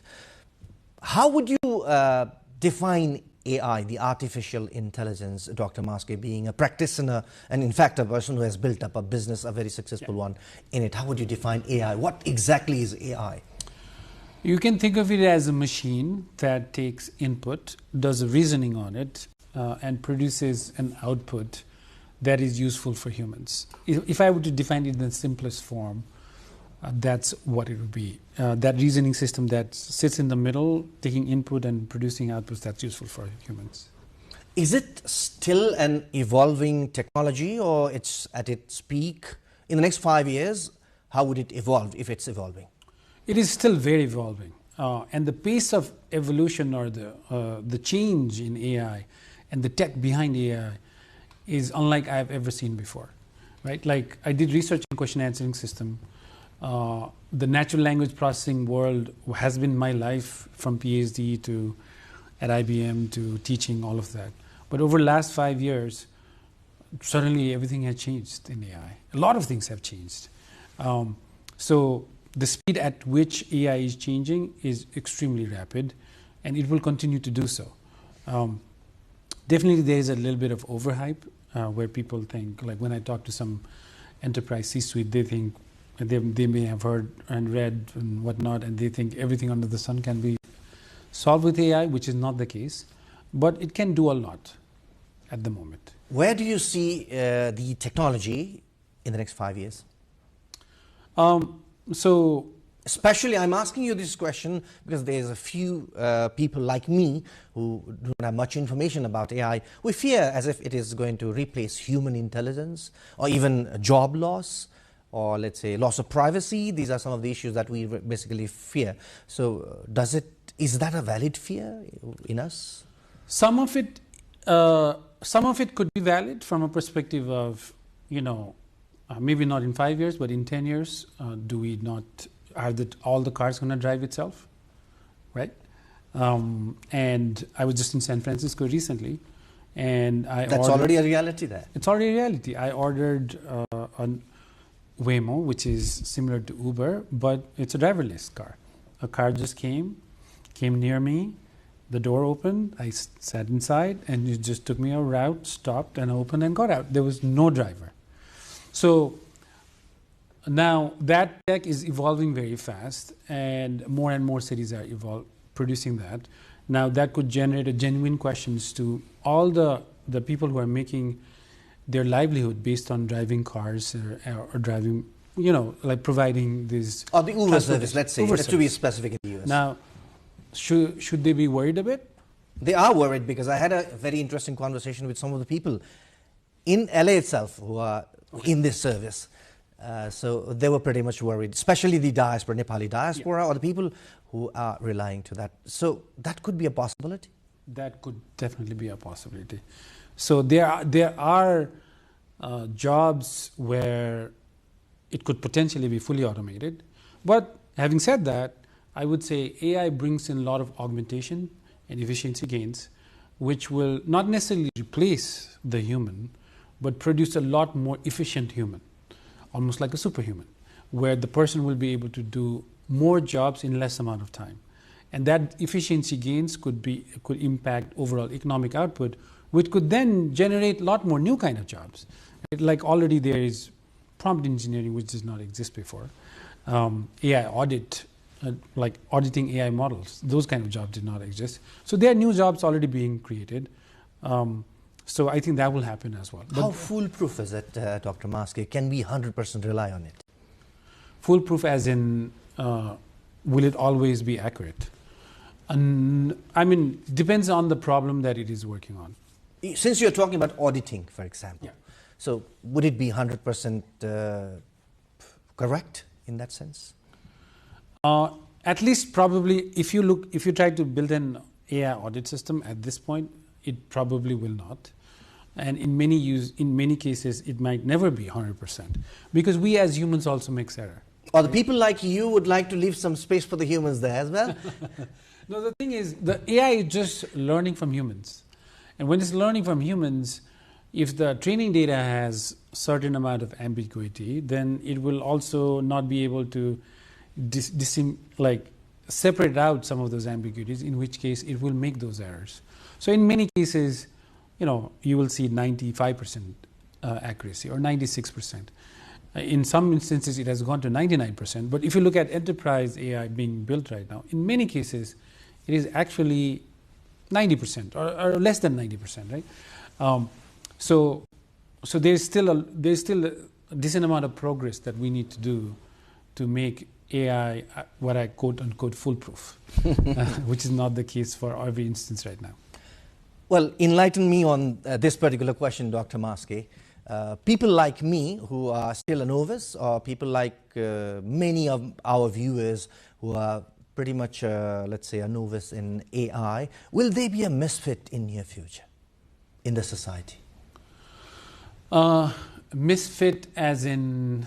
In terms of everything, because we are taking assistance for AI, as you said earlier, could be a misinterpretation or misuse of the technology itself, for each and everything, from students doing their homework to designing mega projects. We have heard AI can be used and is being used. So if you do not know how to get acquainted with it, or if you're not acquainted with it, will that person be a misfit soon in the society? Yeah, I would say as the AI evolves and it produces these tools that we can use for efficiency gains and so forth, the more and more people should learn how to use some of these tools, because if you don't use it, I don't know if misfit is the word, but you will be left behind, right?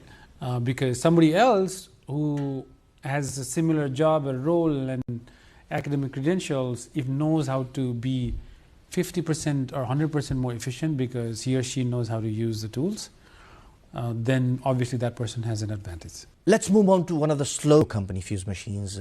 Can you tell us more about it? Why AI needs democratization? And what does that slogan exactly mean?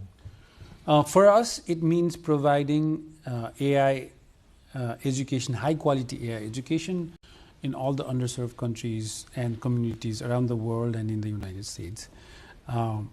And providing that access to AI such that everybody is able to learn AI and build AI for their own communities. That's what democratized AI means for us. So your company is championing that. How much of that contribution your company has started making in, let's say, making it more accessible in every nooks and corners of this world, let's say? So we've been doing AI fellowship as part of the democratizing AI effort in Nepal. We've done in a few countries in Africa, we've done in Latin America, we've done in the United States. So we've been providing this free education as part of that mission and journey. In Nepal, we've been doing fellowship programs for quite a while, and we launched a program called AI Shiksha for Nepal as part of this democratizing AI effort, and we will continue to do so. And the hope is AI Shiksha for Nepal program will, through that program, we'll be able to provide AI education to many students here in Nepal. What is the contribution of a country like Nepal in the global AI ecosystem? It can make a lot of contribution. That's a meaningful statement. It can make. Yes, it can make a big contribution, a very meaningful contribution to the in the global stage of AI. And I would say that partly because of the talent here. There is a lot of talent who can be trained in AI and who can produce both services and product for the world. Services, obviously, outsourcing services and other kind of services can be done here from Nepal. But beyond that, I think the talent is so good that if we just train them a bit more and make them competitive enough for a global stage, then they will be able to build products right here in Nepal for the world. In which case you will have products built in Nepal, sold out all outside of Nepal and in Nepal. And I think that will be a global contribution. But beyond that, even for Nepal, I think there are a lot of AI products that could be built in Nepal for Nepal by Nepali engineers. And I think that will be amazing to see in the coming months, years, and the decade. My question is, the ethical use of AI, how would you promote it and advocate it, given that your slogan, democratizing AI, is also trying to spread it across? So does that promote the ethical use of AI or the random use of AI? So when we do provide AI education, we talk, one of the chapters and sections is about ethics, AI ethics and AI policies and so forth. And this is a very important question because AI is impacting a lot of lives and it's starting to automate a lot of things. And as you said, some people might lose jobs, some people might not be happy about this. But in total, net, I think there's a lot of good that is coming. But even then, ethics and how AI and the data privacy sort of interacts with it, and do we have right policies on data privacies? Do we have right laws mandated on face recognition? So those are some of the very important questions that we need to address. And I think many countries are starting to catch up to the tech, right? Because the tech's so speeding ahead that government, federally, locally, are still doing a catch-up game on policies, right? To give you an example, there was a law passed a while ago that, not in Nepal, outside of Nepal, that if you are using an AI system to filter resumes for more than 50%, that model needs to be audited. But what does AI model auditing even means, and who's going to do it? None of that was clear, right? So that created a situation where people were confused. So I think, especially things related to AI and the ethics of AI, there needs to be more study. There needs to be more policymakers who has also studied AI, spend time on it, and figure out how all of this intersection needs to be untangled to make sure AI is impacting lives for better and not necessarily for worse. We see a lot of misuse of AI, let's say defaming someone, infringing into privacy of someone. So could there be a system within the AI itself that could stop things like that? If not fully stop, at least identifying misinformation, fake videos, fake pictures, those are some of the new AI systems being built. We are all, because we have had some issues where, for example, the candidates, especially when we are hiring remote engineers, the person who interviewed versus person who applied and who started working were all different. And we didn't catch fast enough until they got onboarded. And then we realized, oh, the person who's attending the meeting doesn't look anywhere like the person who interviewed, right? And we are playing that catch-up. And that playing that catch-up requires actually additional kind of AI systems, exactly, which will also help us to catch fake videos and fake interviewers, like job interviewers, who are interviewing with generated faces in the interviews, and so forth. So to catch the systems, we need, it's the AI system generating the problems, but at the same time, we need AI systems to help us catch those problems as well. And that needs greater investment, as you said, greater enforcement. For example, kids as young as, let's say, 10, 12, were exposed to AI tools, are not aware about the ethical use of AI, because the system that they are exposed with would be the cheaper one, readily available one, free to use one, which are more onto attracting users and generating money out of that. So can there be a system within the AI to control things as such? Yeah, definitely. I think there is verification systems coming in place, and I think even the large language model systems like ChatGPT and others are coming up with a framework on how to give a safe access to kids of certain age, below 13, below 9, below 18, and so forth. So those could be built in. Very interesting conversation. We're talking to Dr. Samir Maske, founder and CEO of Fuse Machines, adjunct associate professor at University of Columbia, teaches artificial intelligence, which could replace you and I tomorrow unless we get to learn about it, unless we learn more and more about it. We are trying to conclude this conversation now. Dr. Samir Maske, what message do you have to the aspiring Nepali entrepreneurs who want to build businesses around AI, IT, and go globally as you? What I would say is, for aspiring entrepreneurs here, you have the talent, you have skills that are equally competitive to any other aspiring entrepreneurs around the world. And if you aspire to build an AI company, you should absolutely go for it and build it and start a dream here, but I'm pretty sure many will be able to take it to the global stage. So you should just absolutely go for it. Final thought on the political changes that the country has seen, if any you want to make? There's been a lot of changes over time, and some of the frustrations have boiled up to a level where it brought about this change, and this puts us at a beginning stages of being able to bring a new kind of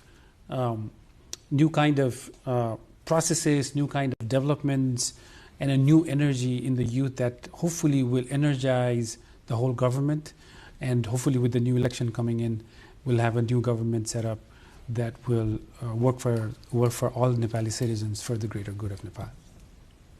Dr. Samir Maske. Dr. Maske, it was a great pleasure for NTV World Studios to have you on Declassified. Wish you more luck, and maybe you would be able to make your company more global next time we meet again. Thank you so much for your time and your thoughts. Thank you so much. Thank you. Well, we had a very inspiring conversation with Dr. Samir Maske, the founder and CEO of Fuse Machines. Hope this conversation inspires all the budding entrepreneurs who would like to follow his footsteps, if not being better than what he has achieved so far. Well, do keep us following on our social media platforms, our Facebook page, our X page, our TikTok handle, and also on our website, www.ntvworldnepal.com. Until next time, from this episode of Declassified, bye-bye.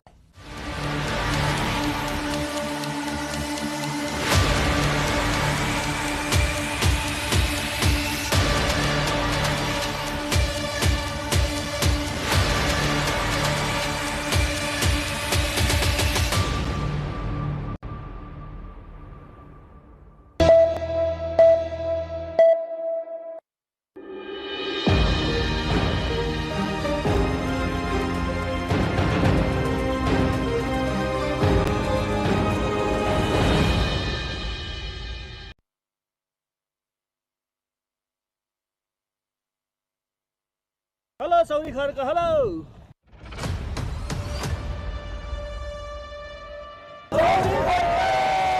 Wow!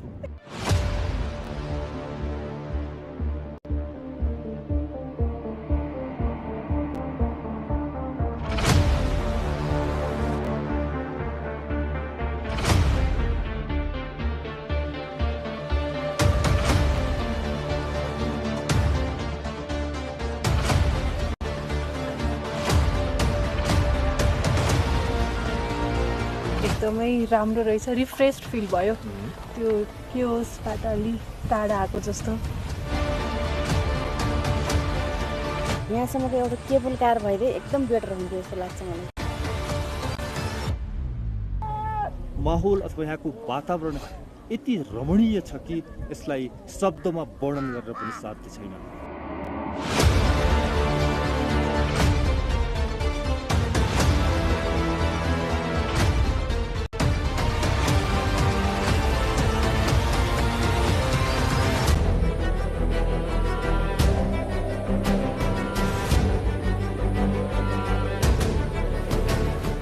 The gently flowing Sani Bheri is suddenly veiled by drifting clouds, and with the chill rising from its swift current, the desire to soar is fulfilled as we enter eastern Rukum.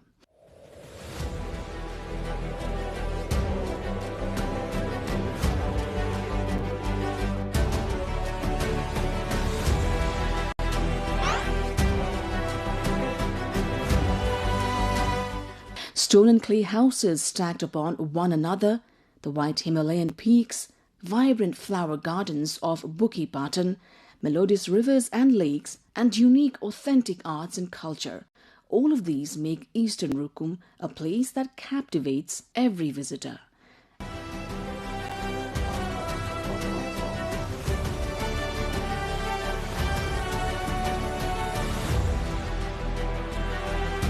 Our aim is to bring this distant, remote land closer to all. This time our destination is Chauri Kharga, located at an altitude of about 4,000 meters above sea level.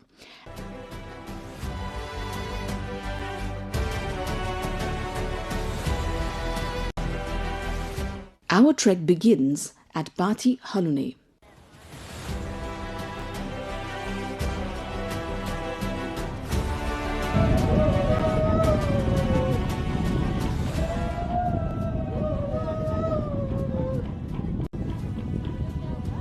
On the border of Eastern Rukum and Baglung along the Mid-Hill Highway. Though it is said that the hike to Chauri Kharga takes around 3 hours, we wonder how long it will take us.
रमाइलो छ उड्डान छ हात हाततिर यतै ल घामले गर्दा मैले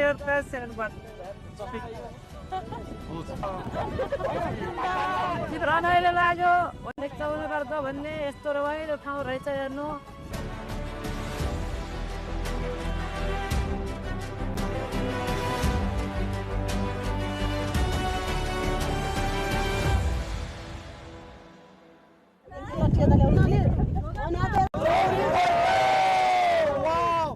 I'm very happy.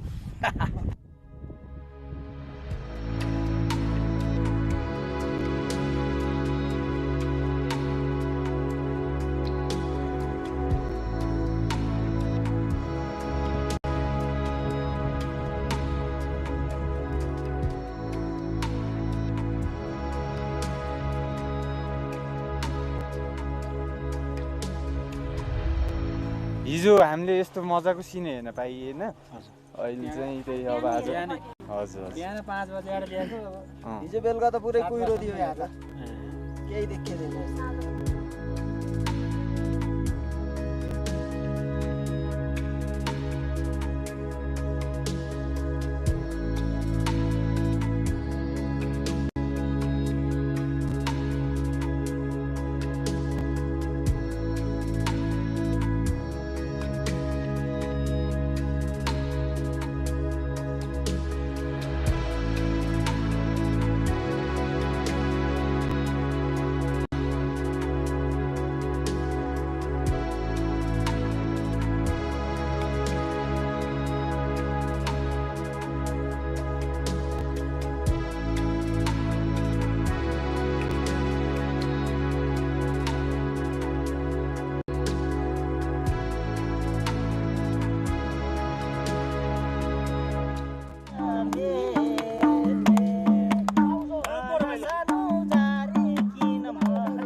Chorikarka sits high in the hills of Bhume Rural Municipality 1 in eastern Rukum.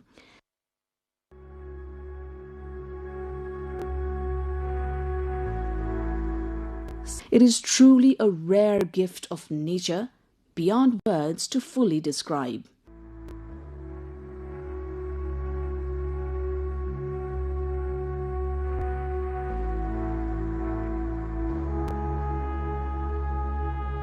In winter, these hills lie under a blanket of snow,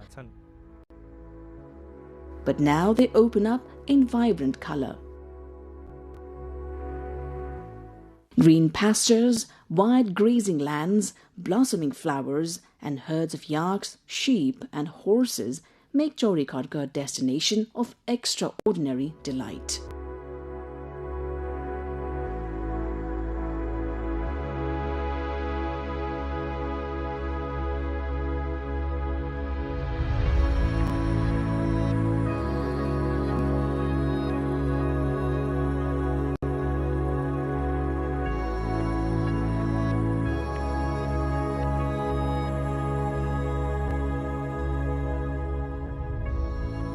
When the sun breaks through the northern peaks, Puta, Dhaulagiri, Jure, and Sisne, they reveal themselves in full grandeur. Rivers flowing through the valleys, including the northern Ganga and Niseldhor, together with the backdrop of Dhor Patan, enchant every traveler. The meadows of Chauri Kharka bloom with colorful flowers. Among them, cows, sheep and horses graze peacefully, creating a scene that feels almost dreamlike.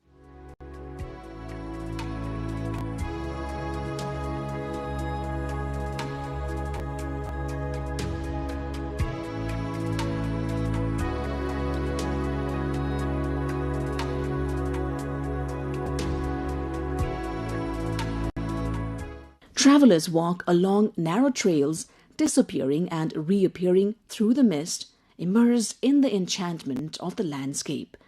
हाम्रो वरिपरिको यो डाँडाहरू view भनेको उसु भने wild फ्लावर्सले सबैले एकदम refresh त्यही नै भन्ने होला आउनु पनि वर्थ इटै छ. The weary faces of trekkers brighten as they take in these views, and you can clearly see joy and wonder reflected in their eyes.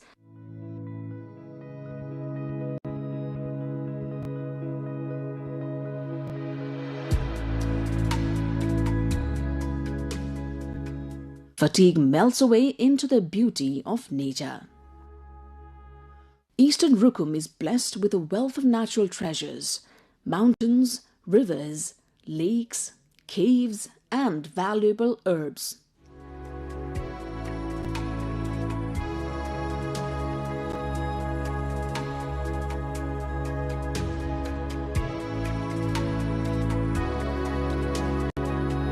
In recent years, Chauri Kharka has become an increasingly popular destination for domestic travelers, drawing visitors eager to witness its natural magnificence.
US President Donald Trump was rushed out of the White House Correspondents' Dinner after shots were fired at the Washington Hilton, triggering panic among the guests.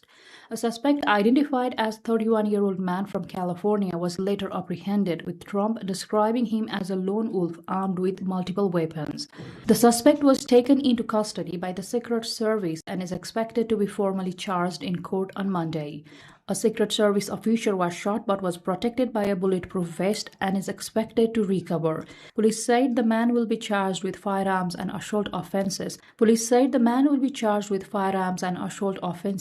that the incident appears to be isolated as investigations continue into his motive and intended target. The annual dinner has been postponed and will be rescheduled as Trump called for unity and urged Americans to resolve differences peacefully. President Trump, meanwhile, has described the incident as very shocking.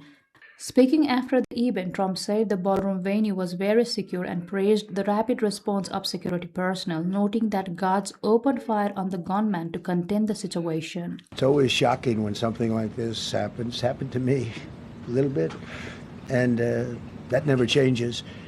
The fact, we were sitting right next to each other, First Lady on my right, and I heard a noise and sort of thought it was a tray. I thought it was a tray going down. I've heard that many times, and it was a pretty loud noise. And it was from quite far away. He hadn't breached the area at all. They really got him. But so it was quite far away, but it was a gun. Officials have not yet released further details on the suspect or possible motive, while security protocols at the high-profile political media event are expected to come under renewed scrutiny.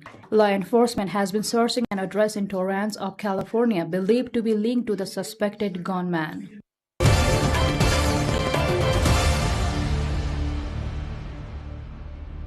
U.S. President Donald Trump cancelled a planned trip by U.S. officials to Pakistan for talks on the Iran war on Saturday, shortly after Tehran's delegation had left Islamabad. Trump said he had cancelled his envoy's planned trip to Pakistan for peace talks with Iran, telling reporters that the United States had all the cards as tensions persisted. He added that the United States would proceed on its own terms and that the other side could initiate contact when ready, reiterating that Washington held the advantage. I'll deal with whoever runs the show. They don't know. They are fighting with each other. There's tremendous infighting.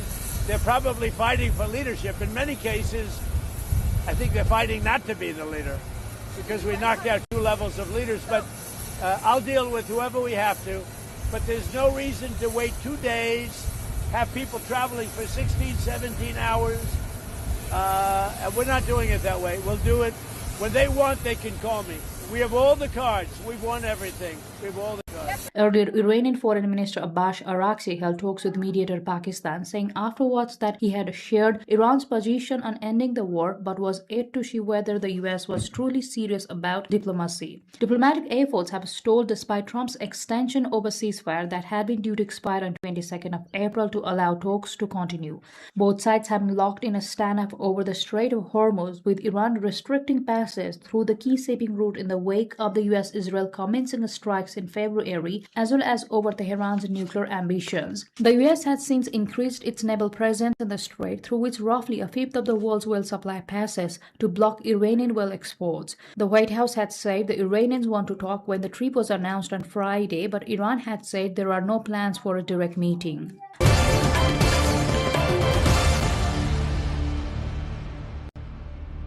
Mali's government has claimed to have deferred several complex and coordinated attacks which targeted cities across the country, including Bamako, Kati, and Kidal, leaving at least 16 civilians and soldiers injured. Reports suggest the assault by the separatist Azawad Liberation Front FLA, which seeks a breakaway ethnic Tuareg state, was primarily focused on northern cities, while the jihadist group Jamaat Nusrat al-Islam had staged simultaneous attacks on multiple locations across the country. Malian Minister of Territorial Administration, in a televised statement, said the situation is fully under control in all affected localities. Le gouvernement de la transition du Mali porte à la connaissance de l'opinion nationale et internationale que dans la matinée du samedi 25 avril 2026, des groupes armés terroristes ont mené des attaques complexes et coordonnées visant certaines villes du pays, notamment les villes garnisons de Kati, de Sévaré, de Gao, de Kidal et de Bamako. Meanwhile, Mali's Defense Minister General Sadio Kamara has been killed amid coordinated attacks on military sites across the country. Kamara was a central figure in the military government that seized power after back-to-back coups in 2020 and 2021. The news came a day after his residence in the garrison town of Kati came under attack during the simultaneous attacks. Mali has for years been plagued by insurgencies by groups affiliated with Al-Qaeda and the Islamic State group, as well as a separatist movement in the country's north.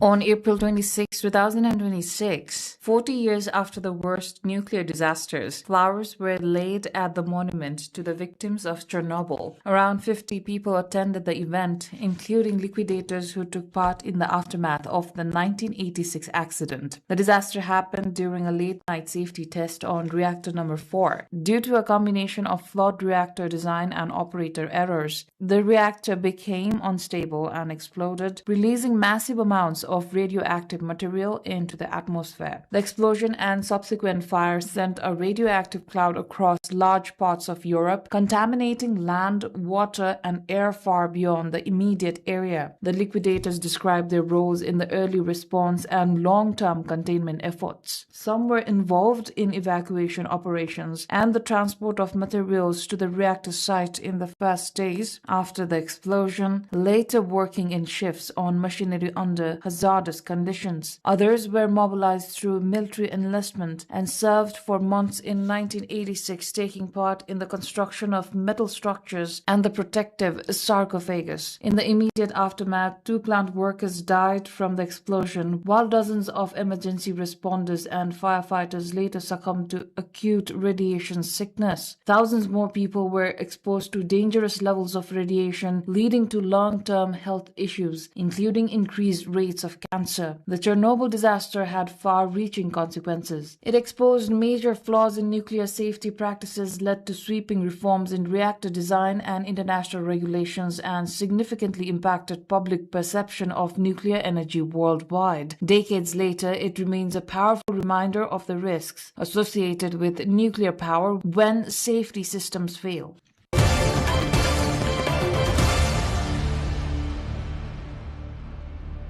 Chinese sailors are now able to eat fresh vegetables aboard ships thanks to the comprehensive replenishment vessel Dongpinhu of the Chinese Navy, where a vegetable greenhouse has been established to grow soil-free vegetables. The country on Thursday celebrated the 77th anniversary of the founding of PLA Navy with dozens of active duty vessels, including the Dongpinhu vessel, open to public. The Dongpinhu vessel is a Type 903A comprehensive replenishment ship with a full load displacement exceeding 20,000 tons. Commissioned in December 2015, it is capable of transporting fuel, fresh water, and dry cargo in challenging sea conditions. Equipped with a hangar and a flight deck, it can also perform multi-dimensional resupply and emergency evacuation operations. The Dongpinhu vessel can now grow more than 30 types of leafy and stem vegetables, providing sailors on long voyages with fresh vegetables year-round. Zhang Zunxi, a military commentator, said that growing vegetables on vessels and providing fresh vegetables to sailors are crucial for improving combat capabilities. He explained that seawater temperatures fluctuated greatly and that high salinity could easily corrode gardening equipment, which was extremely detrimental to vegetable growth. He noted that the vegetable produced on board had improved the crew's quality of life and said it was very important to maintain combat effectiveness by enhancing independent and sustainable operational capability.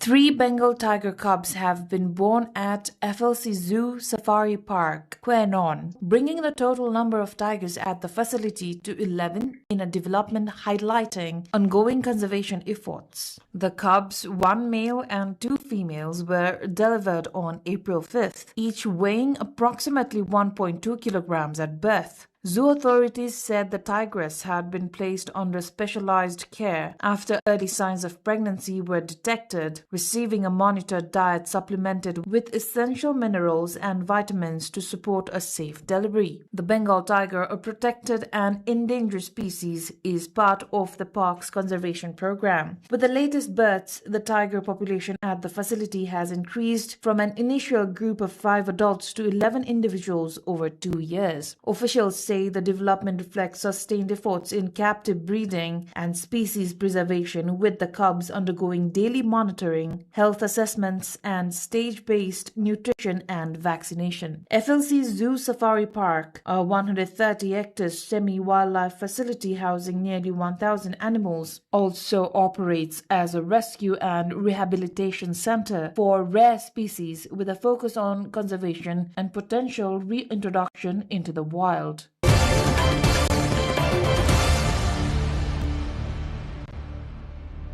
The 7th edition of the India-Uzbekistan joint military exercise Dustlik, has concluded at the Gurumsaray field training area in Uzbekistan, marking a significant step in strengthening defense cooperation between the two countries. The exercise concluded after 2 weeks of intensive training conducted from 12 to 25 April. It focused on enhancing interoperability and joint operational capability in semi-mountainous terrain through tactical drills and integrated mission validation. A joint operational command and control center was established to streamline planning and execution. Drone-based surveillance and field improvisations were also used during the exercise, ensuring seamless coordination and improving combat readiness. The exercise also provided an opportunity for troops to exchange best practices in counterterrorism operations and strengthen mutual understanding. Both sides reaffirmed their commitment to deepening strategic ties and expanding future defense collaboration.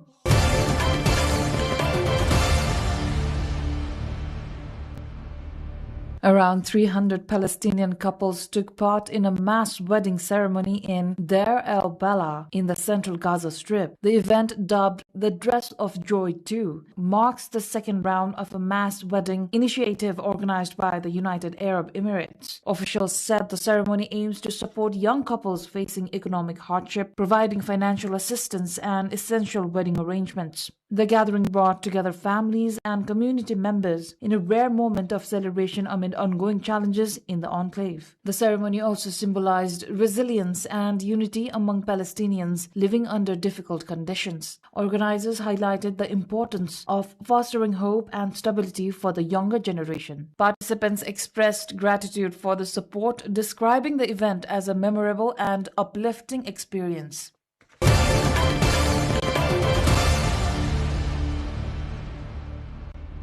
Cherry trees are blooming for a second time in parks across Munich after an unusually mild spell of weather, local authorities said.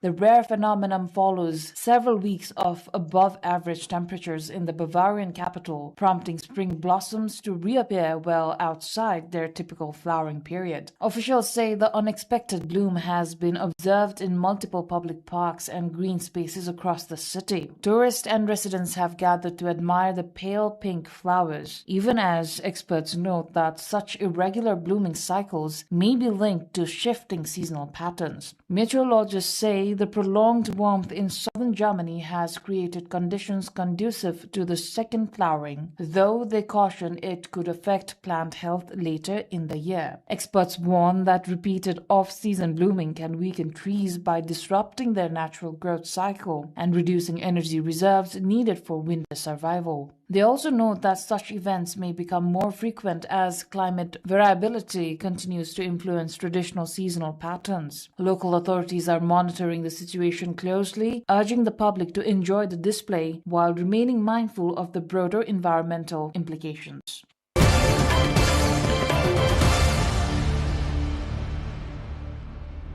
Millions of tulips have reached full bloom at the height of the spring season at the world-renowned Keukenhof Floral Park in Lisse, South Holland, drawing large crowds as the seasonal attraction enters its peak visitation period. Often referred to as one of the most iconic spring gardens in the world, Keukenhof opens for a limited 8-week window each year, during which it welcomes tens of thousands of visitors daily from across Europe and beyond. The park showcases meticulously arranged displays of tulips in a wide range of colors and varieties, forming expansive floral landscapes that are central to the Netherlands' horticulture identity. Officials and horticulturists say this year's bloom has been particularly vibrant, supported by favorable seasonal conditions that have contributed to uniform growth and strong flower density across the park's themed gardens and open fields. Visitors continue to travel in large numbers to experience the peak flowering period, which is considered the highlight of the Keukenhof season. The site remains a major contributor to Dutch tourism, while also serving as a global showcase for the country's flower cultivation industry and export strength in ornamental horticulture.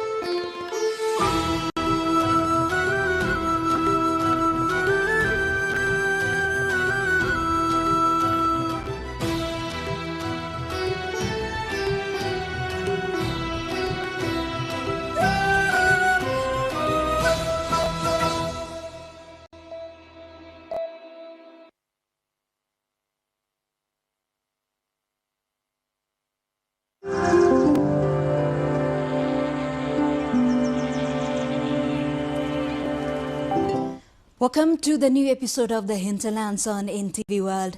This weekly show brings together stories from the hinterlands of Nepal, takes you beyond the cities and highways into the heart of Nepal's rural landscapes.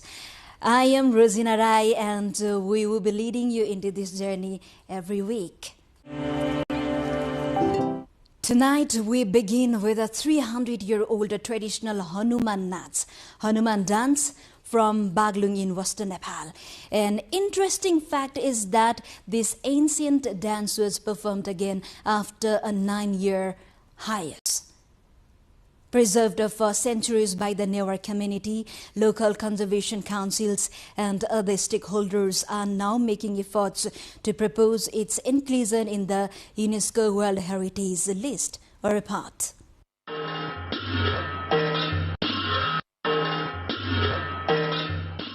13 pairs of Hanumans dressed in red costumes with skirts made of cloth tied around their waist dance to the beats of traditional instruments at the Kalika Bhagavati temple in western Nepal's Baglung district.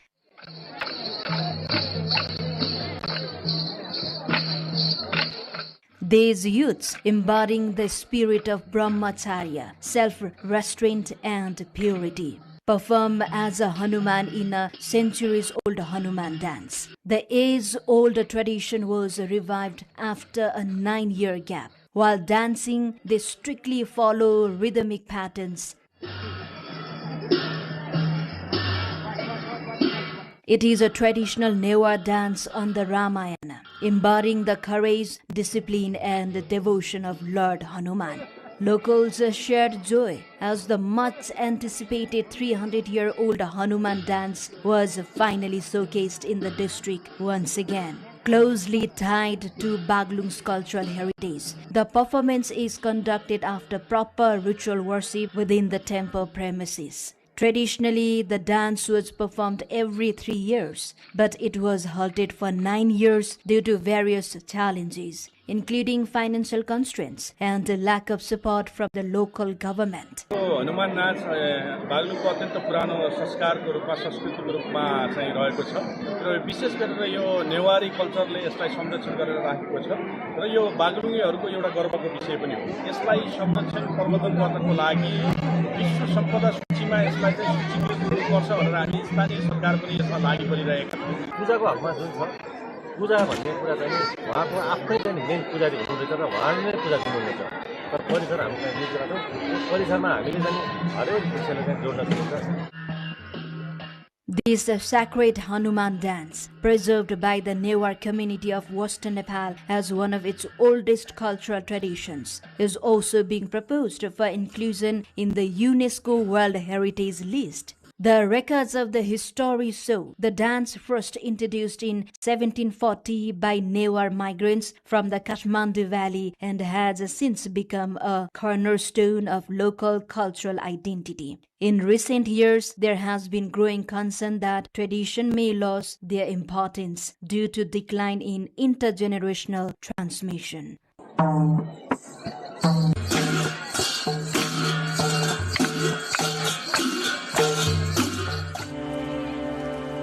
Our second report in the Hinterlands segment highlights a walk for wellness. Organized to mark Nepal's significant diplomatic achievement, it's a sole proposal to declare April 15 as International Wellness Day, Arogya Divas, which has been adopted by the United Nations General Assembly. Let's dig deeper into this report.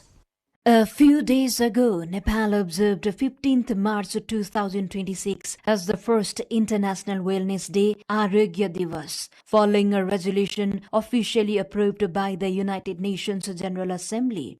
The declaration strongly supports Nepal's shift from volume-based tourism to value-based tourism, aiming to attract visitors seeking healing, mindfulness, and spiritual well-being. To mark this historic occasion, Nepal's Ministry of Foreign Affairs organized a wellness walk in Hatiban, Kathmandu to promote health and well-being.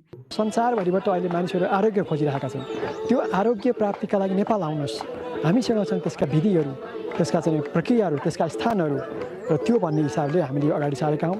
The program began at 7 a.m. with guided sessions of yoga, pranayama, and meditation led by trained instructors. Participants then embarked on a 2-hour hike toward Champa Devi. Ambassadors from various countries, representatives of the United Nations, and senior officials from the government of Nepal actively took part in the event.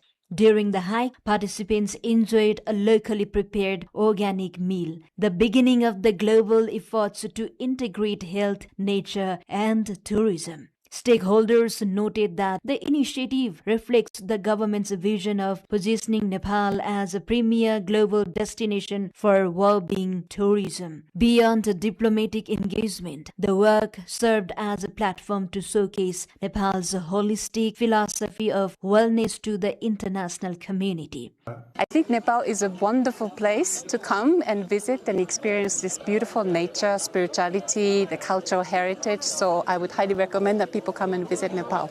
All these pictures are in Nepal. All these little clips of film are in Nepal. And this country contains so much diversity. This movement, which promotes wellness as a way of life, holds a significant potential to position Nepal as a leading global hub for health and wellness tourism in the years ahead. We now travel to Sudur Paschim province, where the thatch-free roof campaign is being intensified, prioritizing improvised and high-risk families.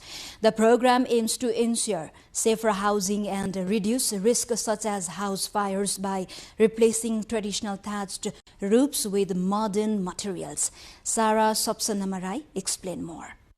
Bodikidar Rural Municipality in Doti district in the far west of Nepal has accelerated thatch-free roof campaign with the goal of ensuring secure housing in rural settlements to guide citizens toward modern and safe living conditions while reducing the hazards associated with traditional thatched roofs. The local government has prioritized distribution of corrugated zinc sheets. According to the rural municipality, priority is being given to impoverished families and those still living in vulnerable conditions under thatched roofs.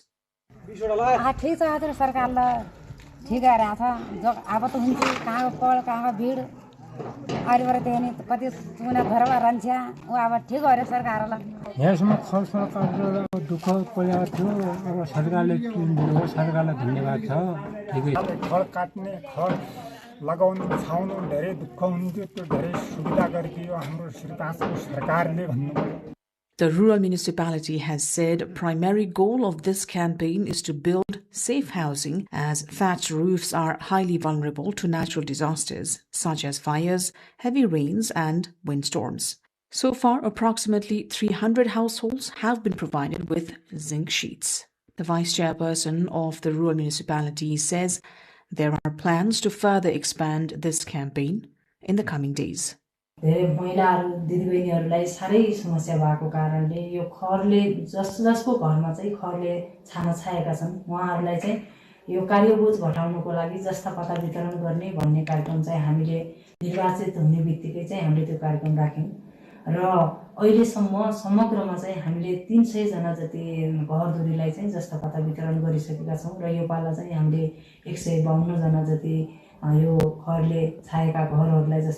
local government expects that this initiative, aimed at displacing thatched roofs in favor of safe housing, will bring a positive transformation to the lifestyle of the local residents. It has been 26 years since the government of Nepal formally banned the Kammaya bonded labor system in the country. Following the ban, thousands were liberated from this inhuman labor practice in the country. However, despite the official declaration, many freed Kammayas continue to face significant challenges in rehabilitation. Vijeta Bhandari explores this issue in her report.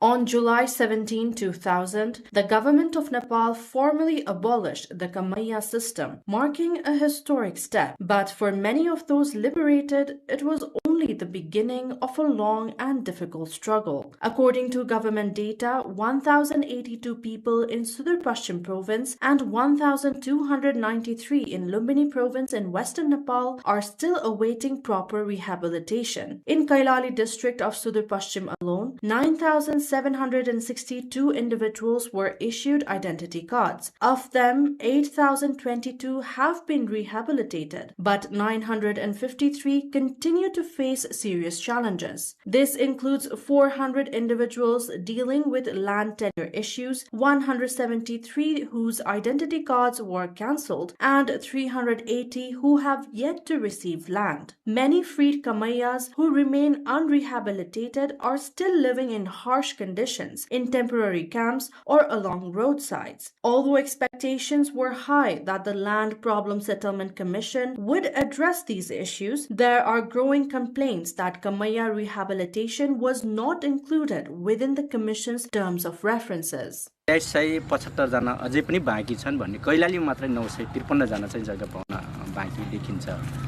भने दुई चरणको छानबिनले पनि हामीले राज्यको चाहिँ छानबिन प्रक्रिया गलत छ यसलाई चाहिँ यो ढंगले सबै परिचय पत्र चाहिँ वास्तविक कमाइहरू पाउन सक्दैनन्. Similarly, another exploitative form of indentured servitude affecting young girls from the Tharu community, the Kamlari system, was abolished in 2013. However, their rehabilitation also remains incomplete. While scholarship programs were initially introduced to support freed Kamlaris, these have been discontinued after 2020. Alongside education, many continue to struggle with income generation and employment opportunities. Freed Kamlaris report ongoing discrimination in employment, skill development training, and access to opportunities. कैलालीमा चाहिँ 4074 जना चाहिँ मुक्त कमलारीहरू हुन्.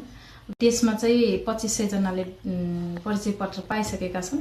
तर डाटाहरू update नभएको कारणले गर्दाखेरि 2500 भनिएको छ. तर त्यो भन्दा अलिकति बढीले परिचय पत्र पाएको चाहिँ हामीले अनुमान गरेका छौं. In 2019, the federal government transferred responsibility for the rehabilitation of freed Kamayas to local governments. Although the Sudar Pashchim provincial government introduced working procedures and directives, implementation at the local level has remained slow and largely ineffective. While few of Nepal's political parties have publicly issued apologies to marginalized and ostracized communities like the Dalit community, the situation of freed Kamayas and Kamlaris insists on much deeper reflection. It is pointed out that acknowledgement alone is not enough, as these freed Kamayas and Kamlaris still await meaningful rehabilitation and inclusion in the society. After examining the challenges faced by freed Kamayas, we now turn our attention to a significant step in biodiversity conservation in Nepal. A total of 26 artificial ponds across 62 community forests are emerging as a strong model for biodiversity conservation. The construction of artificial ponds in various community forests of western Nepal has intensified as the country enters the dry season. A total of 26 ponds across 62 community forests in the district have proven significant for wildlife conservation and forest fire control. With the increasing risk of forest fires during dry season, additional ponds are being constructed on a larger scale to help minimize potential damage. पटक त हामीले प्रदेश सरकारको तर्फबाट अभियानै चलायौं. एक Voda एक पोखरी भन्ने खालको अभियान चलेको थियो. अहिले आएर हामीले हरेक सामुदायिक वनलाई कम्तीमा पनि एउटा सामुदायिक वनमा एउटा पोखरी संरक्षित पोखरी बनाऊ ताकि त्यहाँ वन्यजन्तुलाई पानी पिउने सहज पनि होस्, वन डडेलो नियन्त्रणको हिसाबले पानी पनि उपलब्ध होस्, त्यहाँको माइक्रो क्लाइमेटको संरक्षण गर्ने हिसाबले पनि सहज होस् भन्ने हिसाबले पहल गरेका छौं. हामी हरेक वर्ष संरक्षण पोखरी बनाउने गर्छौं र यो वर्ष पनि डिभिजन वन कार्यालयको पहलमा 11 वटा संरक्षण पोखरी बन्दैछ. This multi-purpose artificial water body also serve as a vital water sources for wild animals during peak heat time. Water scarcity in forest areas often forces wildlife to enter nearby settlements, leading to human-wildlife conflict and property damage. To address this issue, multi-purpose ponds are being developed through joint investment by community forest and the provincial government. The initiative aims to support wildlife conservation, reduce human-wildlife conflict, and improve forest fire management. Moreover, these ponds play a crucial role in reducing the need to travel long distances to access water, providing quicker response to forest fires. Overall, the construction of ponds in forest area is emerging as a strong model for biodiversity conservation in the country. The debate over riverbed excavation in Nepal remains a complex conflict between urgent development needs and severe environmental degradation, often leading to recurring legal battles and disputes between local and federal authorities. In this context, the Dhading District Administration Office has finally granted permission for the extraction for riverbed materials, as shortages have hampered construction work along the Nagdunga-Muglin Road section. The local administration of Dhading district has granted permission for the extraction of quarry and river-based construction materials from the Trisuli River for the under-construction Nagdunga-Muglin Road section. The administration has also directed that all extraction activities must strictly follow environmental impact assessment and initial environmental examination. र निर्माण सामग्री आपूर्ति पनि सुचारू होस्, काम चाहिँ अवरोध हुनु भएन. Previously, the collection of materials from the Trisuli River, nearby quarries and streams had been halted due to protest from local residents. Concerns over the environment and social impacts of unregulated extractions, including the drying up of water sources and the damage to religious and public structures, were also the reason for the restriction. The shortage of sand, gravel, and stone had severely affected road upgrading work, bringing construction activities almost to a standstill. Following discussions among concerned stakeholders, all parties have now reached to an agreement to allow controlled and systematic extraction of construction materials. The agreement was made in consideration of the increased risk of transport disruption during the monsoon season. With the new agreement in place, construction is expected to regain momentum as the local supply of materials become more accessible. Under the agreement, materials will be extracted only from designated locations and in specified quantities under the supervision of local authorities. All activities must ensure that public spaces, religious sites, and bridges are not harmed. Beyond the cities and the headlines, real lives continue to unfold. Stories shaped by struggle, strengthened by resilience, and carried forward by hope.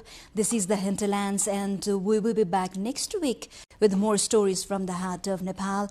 Do follow us on our website, nepaltelevision.com, social media handles, and YouTube channel. Thank you for joining us. Goodbye for now.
This is The World This Week, your weekly roundup of the latest international events and updates. This is me, Bhavana Casey.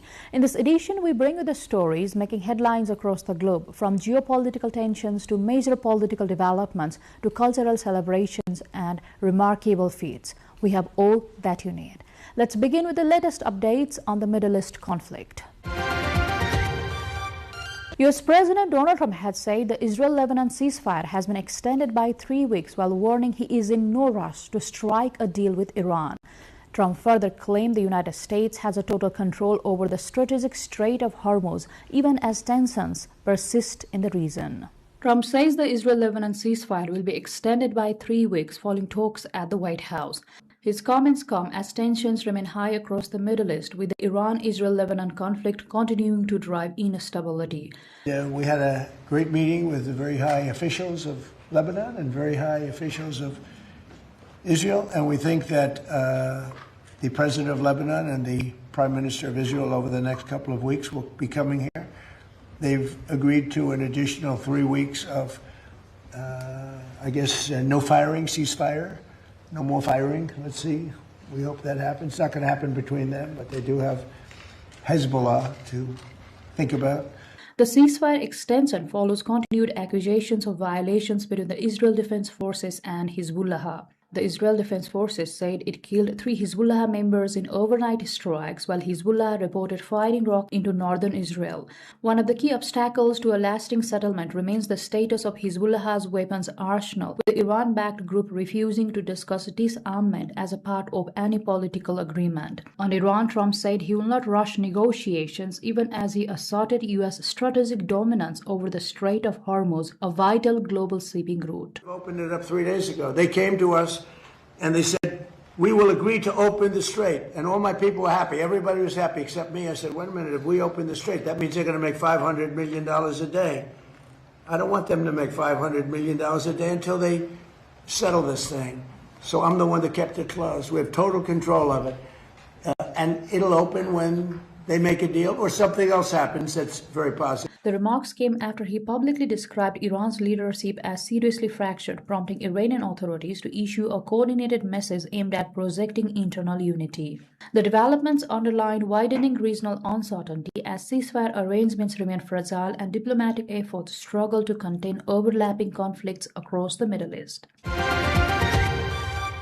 From rising tensions in the Middle East to concerns within global alliances, NATO says there is no provision for member states to be suspended or expelled from the military alliance after a report said the U.S. could seek to suspend Spain over its stance on Iran war. The clarification follows reporting based on an internal Pentagon email, which allegedly outlined options for punishing allies viewed as insufficiently supportive of U.S. operations in the Iran war, including limiting or suspending Spain's role in the alliance. The reported document also suggested reviewing U.S. diplomatic positions on long-standing territorial disputes, such as the UK's claim to the Falkland Islands. A NATO official said that the alliance's founding treaty contains no provision for suspending or expelling members, meaning any such move is not possible under current rules. NATO operates on consensus among its members, and countries can only leave voluntarily under Article 13 of the treaty. The reported U.S. consideration comes amid tensions over European allies' participation in military support operations linked to the U.S.-Israel campaign in Iran, including disputes over access, basing, and overflight rights for U.S. forces. Spain has been among the most vocal European critics of the strikes and has limited the use of its military facilities for U.S. operations. Spanish Prime Minister Pedro Sanchez dismissed the report, saying his government relies on official positions rather than leaked emails, and reaffirming Spain's commitment to international law and allied cooperation. The controversy highlights growing strains within the transatlantic alliance as Washington pressures European partners to take a greater role in security operations linked to the Iran conflict, while some EU governments push back on direct involvement. Meanwhile, in Europe, attention is also focused on diplomacy in the Middle East as leaders push forward the renewed peace efforts.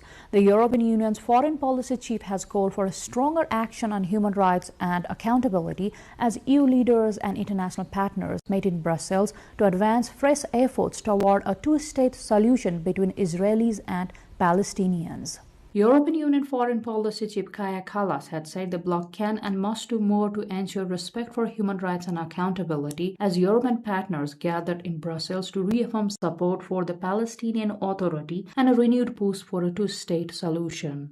Kallas also stressed on the need for sustained political engagement to advance a credible two-state solution. The New York Declaration provides an important political framework to guide these efforts, and while such commitments have already become actions, we can and must do more to ensure respect for human rights and accountability, to protect the Palestinian people and to put the two-state solution solidly on the table again. And this is the only way that both the Palestinians and Israelis can live in safety, dignity, and peace. The remarks came during a high-level conference attended by Mohammad Mustafa, Prime Minister of the Palestinian Authority, who described the current moment as one marked by immense tragedy, but also a narrow but real opportunity to shift from war toward a just and lasting peace based on the two-state framework.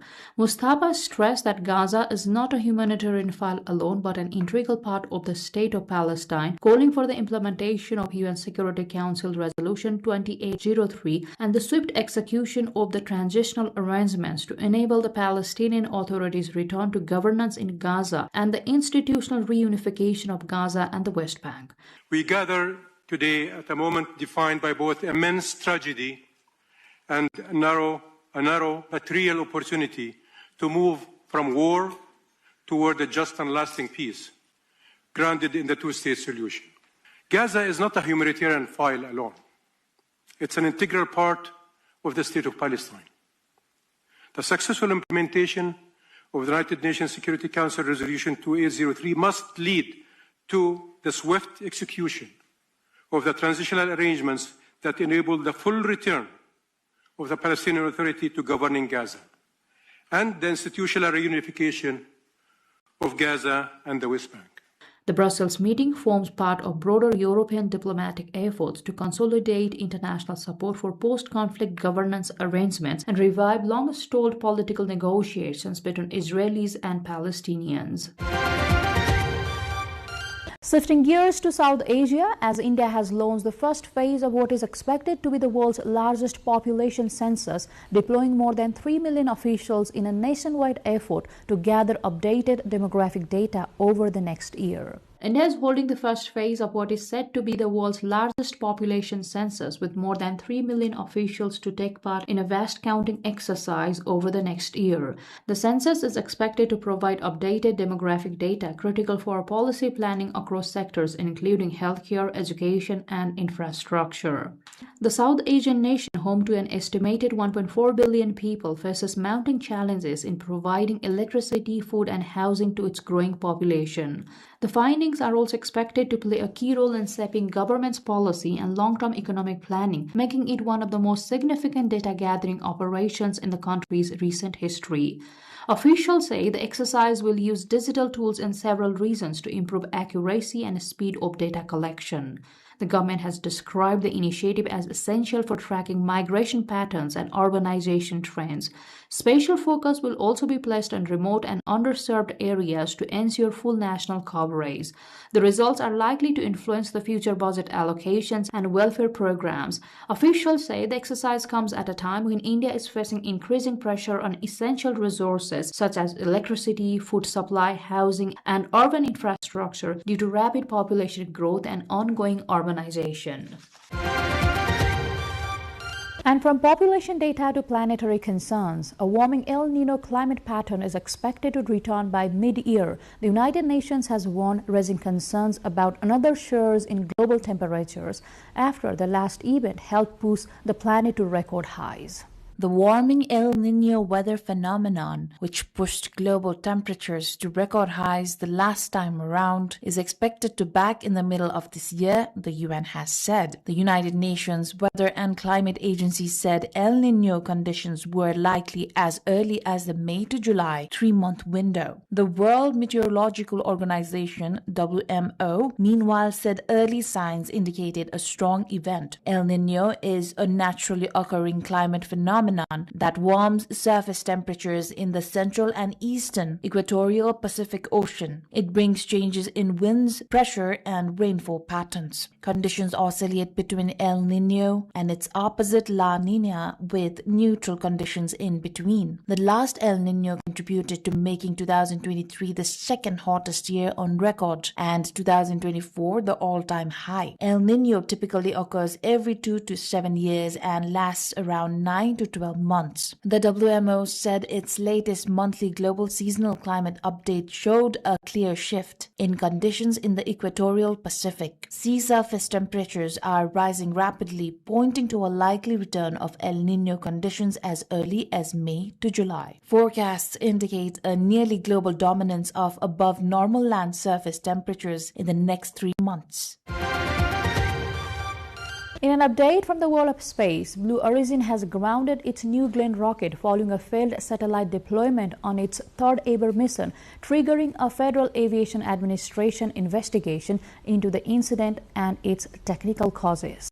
The 322-foot-tall New Glenn rocket launched on April 19 from Cape Canaveral Space Force Station in Florida, marking its third flight and carrying the AST Space Mobile Bluebird 7 satellite designed for direct-to-cell phone connectivity. While the launch initially appeared successful, including a smooth liftoff and a successful landing of the reusable first-stage booster on the drone ship Jacqueline in the Atlantic Ocean, problems emerged during the upper stage flight. According to Blue Origin, one of the upper stage's BE-3U engines failed to deliver the required thrust during a critical burn, causing the payload to be released into an incorrect low Earth orbit. The U.S. Federal Aviation Administration said it will oversee a Blue Origin-led investigation, participate in all stages of the process, and approve the company's final report, including any corrective actions before the rocket can fly again. The setback comes at a crucial time for New Glenn, which is expected to support future commercial and NASA missions, including planned launches tied to the Artemis lunar program. Despite the failure, company officials and NASA representatives have stressed continued confidence in the rocket's development, noting the successful recovery and reuse of its booster as a key milestone. Now turning to culture and the arts, France is blending tradition with modern performance in a unique setting in a bid to blend classical art with contemporary dance inside the museum space. As part of the exhibition, Michelangelo Rodin Living Bodies, the Louvre Museum in Paris is hosting 8 dancers from the Paris Opera Ballet for 2 special performances titled Stars Beneath the Pyramid, aimed at bringing together visual art and a live performance within the museum space. The performances are designed to foster an artistic dialogue between sculpture, classical art, and contemporary dance, with organizers highlighting the interaction between movement and the museum's historic collection as a central theme of the event. Organizers say the aim is to make art more engaging by connecting movement with classical artworks. According to planning for the Louvre's Auditorium and Performing Arts Department, the initiative seeks to create a dialogue between the arts by integrating choreography with the exhibition environment. Visitors will be able to see live dance performances set against the museum's iconic sculptures, creating a unique cultural experience. The event forms part of the museum's broader effort to expand interdisciplinary programming, blending performing arts with fine art exhibitions to engage audiences in new interpretive experiences. And in Southeast Asia, efforts are underway to preserve centuries-old cultural traditions of palm leaf manuscripts preserved through handcrafting that continues to safeguard cultural and religious heritage. In southern Vietnam, a centuries-old tradition of palm leaf manuscripts known as Kin La Buang continues to preserve the cultural heritage of the Khmer community. These manuscripts are a unique form of book made by carefully engraving text onto dried palm leaves. At Mua Pagoda in An Giang province, artisans use a wooden stylus with a metal tip to carve each character by hand before applying a mixture of charcoal and oil to make the writing visible. One craftsman, 80-year-old Chao Chen, has been practicing the technique since 1968 and remains dedicated to keeping the tradition alive. The process is highly detailed, beginning with selecting suitable leaves in the forest, then treating and drying them before engraving each line. Completing a single page can take 2 to 3 months due to the precision required. Today, more than 100 pagodas in the region are actively preserving these manuscripts through careful maintenance and restoration. Monks regularly clean the leaves to protect them from termites and mold, while translations are used to teach younger generations. An Giang province alone holds more than 170 sets of palm leaf scriptures, totaling over 900 volumes. Beyond recording knowledge, these manuscripts play a vital role in maintaining cultural identity and passing traditions from one generation to the next.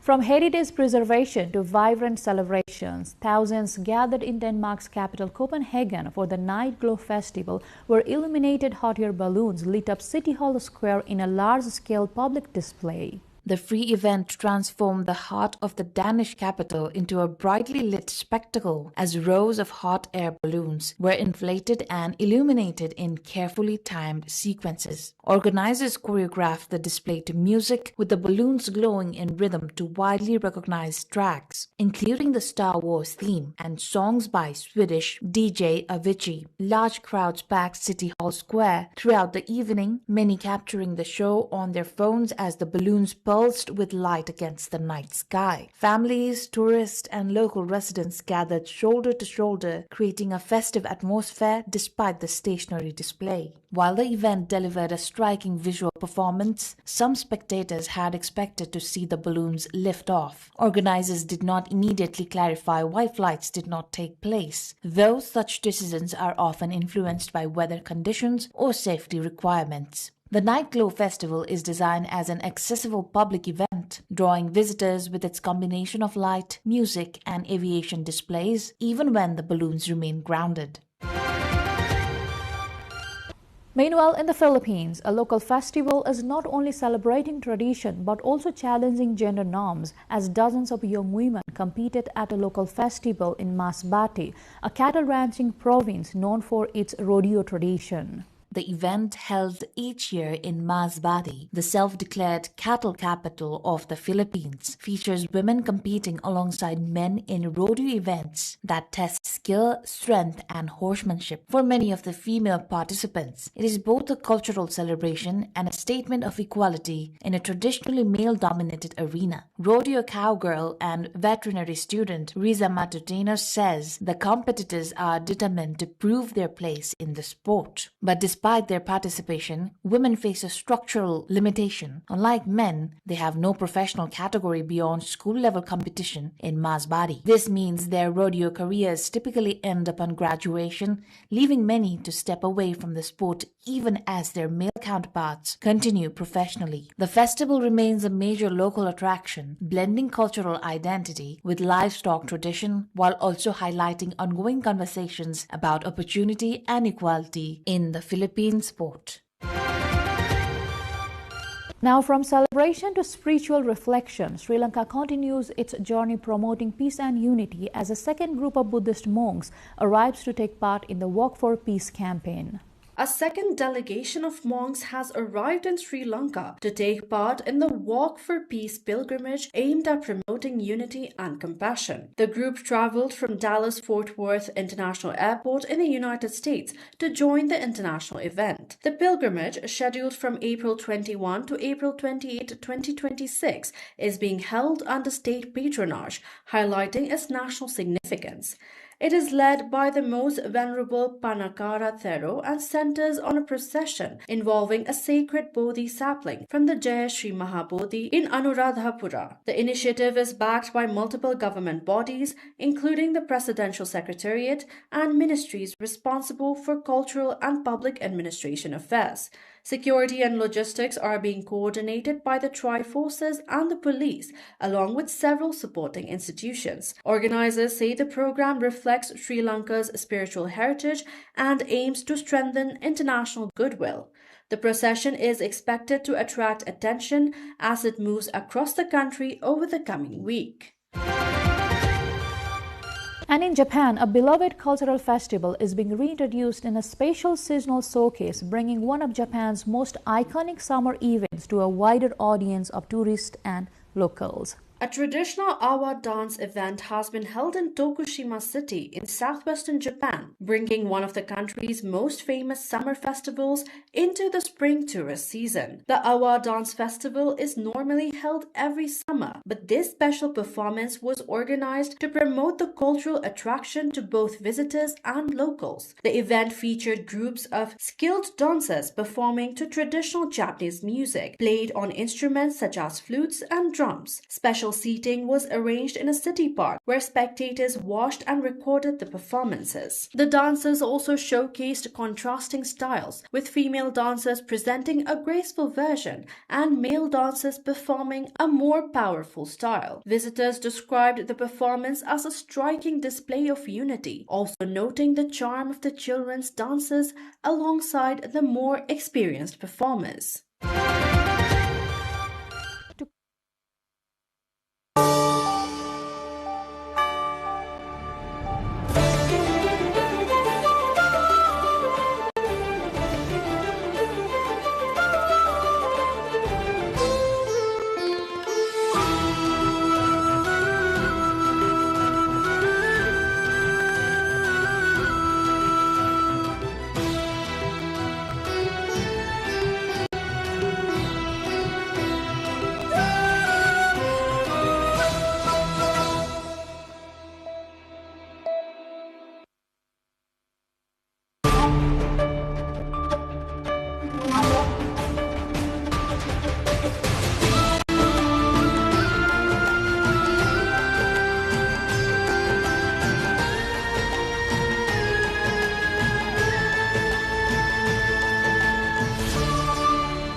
Kathmandu clears riverbank settlements under major urban drive. Authorities pledge long-term housing solutions. Cloudy skies spread across Nepal amid active weather system. Meteorologists say rain and cloud cover will ease ongoing heat conditions. At least 23 dead in disaster incidents across Nepal since mid-April. Authorities warn of rising risk. Mali Defense Minister killed in coordinated nationwide attacks. Multiple cities targeted. President moved to safety. Gunfire reported at White House Correspondents' Dinner in Washington. Security tightened as Secret Service detains suspect. And Nepal clinches bronze in women's kabaddi at Asian Beach Games in China. Suffers semi-final defeat to Sri Lanka.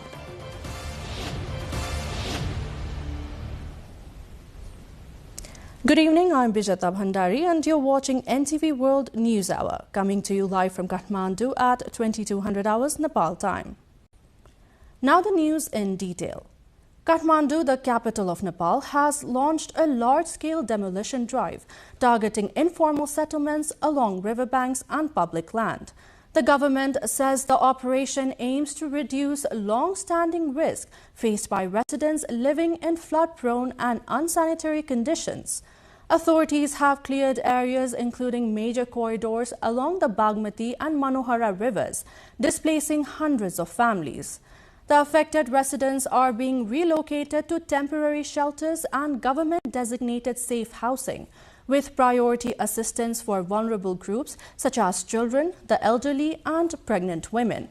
Officials described the move as part of a broader urban reform and rehabilitation plan, while some displaced families have expressed cautious hope for long-term support and stable housing.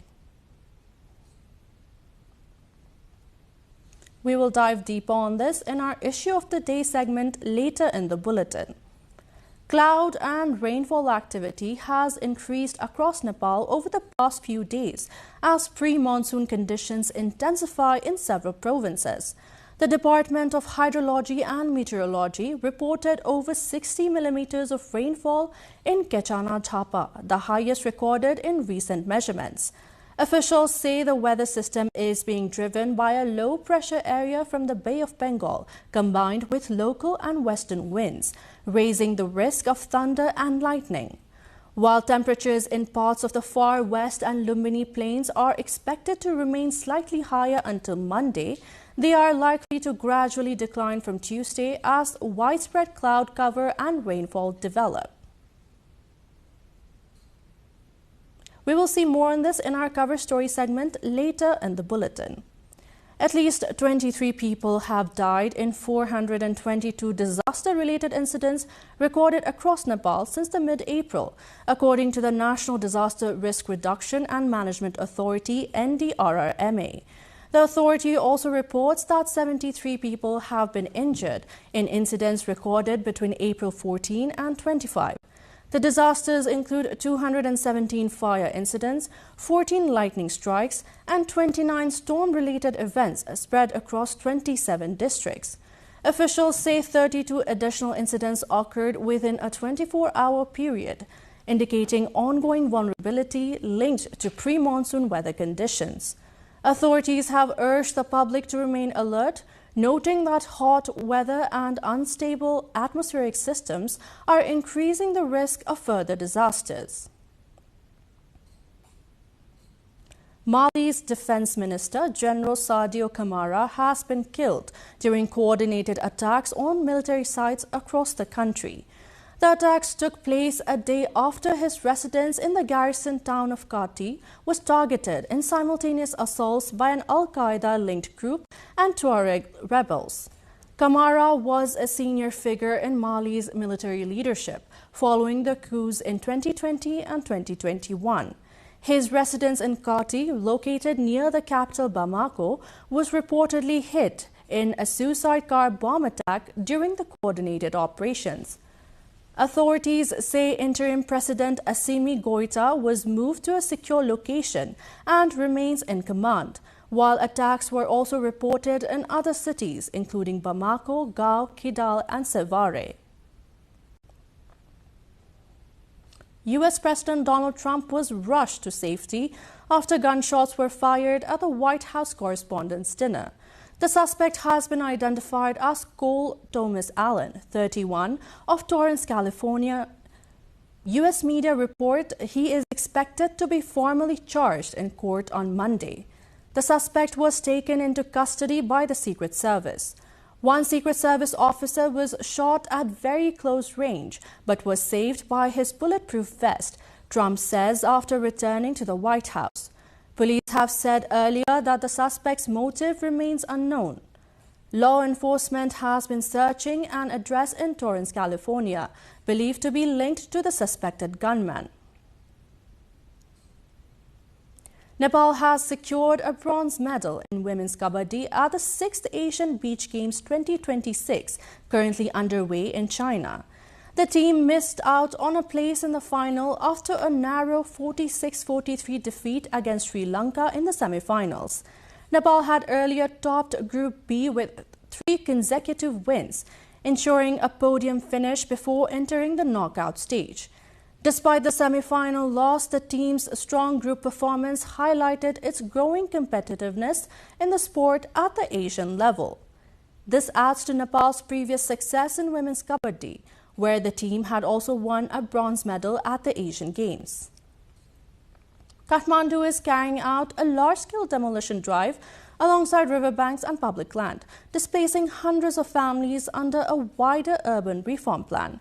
Officials say the effort is meant to reduce risk in flood-prone, unsanitary areas, while also offering relocation and support to the vulnerable groups, leading some residents to express cautious optimism about securing stable housing. We will look at this closer in our Issue of the Day segment after this break.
Welcome back. You're watching NTV World News Hour.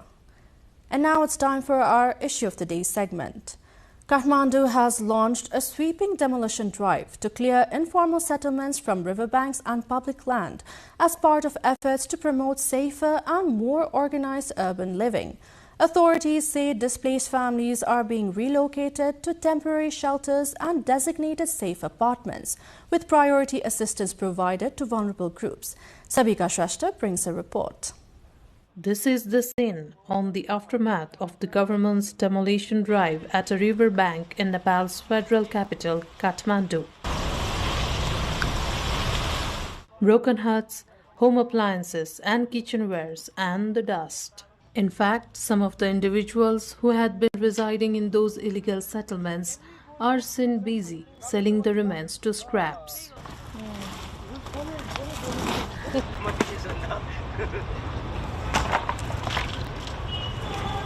Acting under the direction of Prime Minister Balendra Shah, authorities carried out demolitions in key areas including Thapatali, Gairigaon, Sinamangal, Balkhu, Kuleshwar, and stretches along the Bagmati and Manohara corridors on Saturday. Officials say these settlements, long exposed to flooding, pollution, and a lack of basic services, pose serious risks to residents.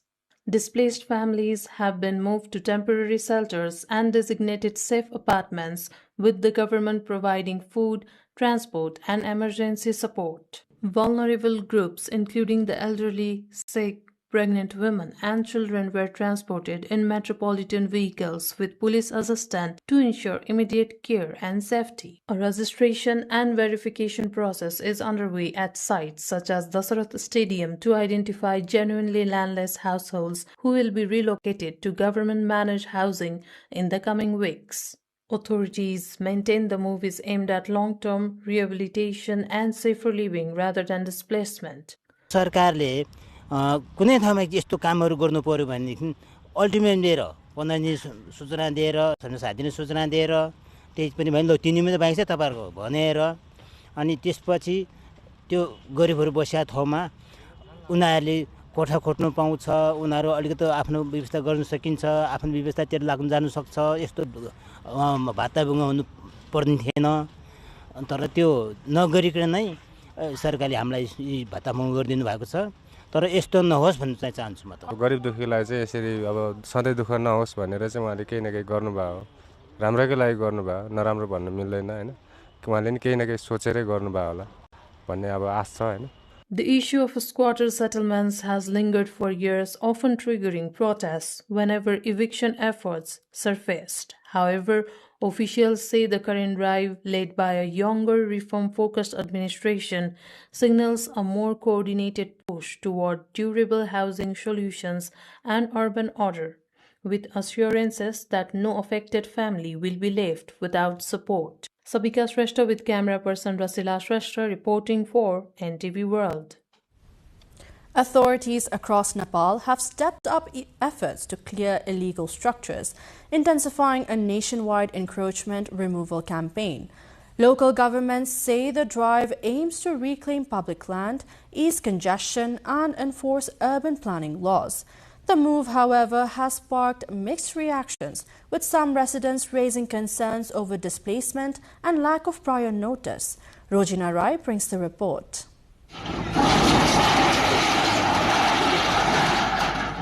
The government of Nepal has launched a nationwide campaign to remove illegal structures built on government and public land. The operation, which has gained significant public attention, has sparked a debate, particularly in the Kathmandu Valley, where enforcement has been most visible. On the first day of the campaign, authorities demolished illegal structures along riverbanks in areas including Thapathali, Sinamangal, Gairigaon, and Santinagar in the capital, Kathmandu. The drive is not limited to the capital. Similar actions are being carried out across several districts of the country, including Rupandehi, Navalparasi, Birganj, and Nuwakot. In Birganj metropolitan city, a major demolition drive has cleared more than 1,000 illegal structures along a key road section. The operation has triggered anger among local residents and the traders, who claim they were given insufficient time to prepare for the evictions.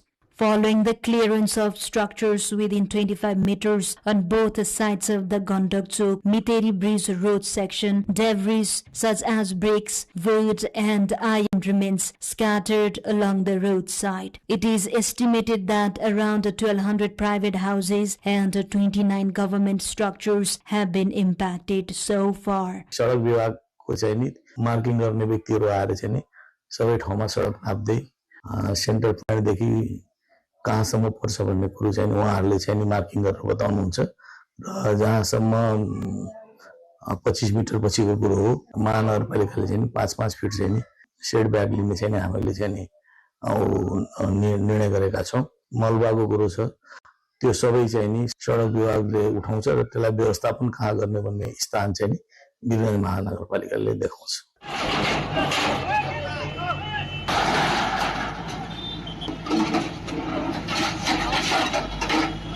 Similarly, in Parasi, the headquarters of West Navalparasi, authorities have begun action against structures built in violation of road standards. Ramgram municipality deployed bulldozers in the Parasi market area to demolish such encroachment, stating that the campaign will continue in surrounding rural areas.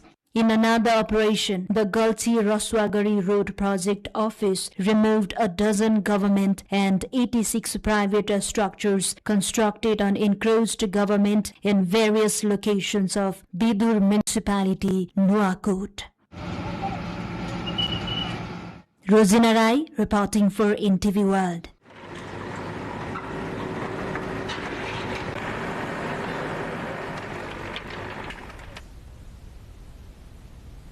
In this context, we asked the occupants of the illegally encroached land, how should government resolve landless squatters' problems?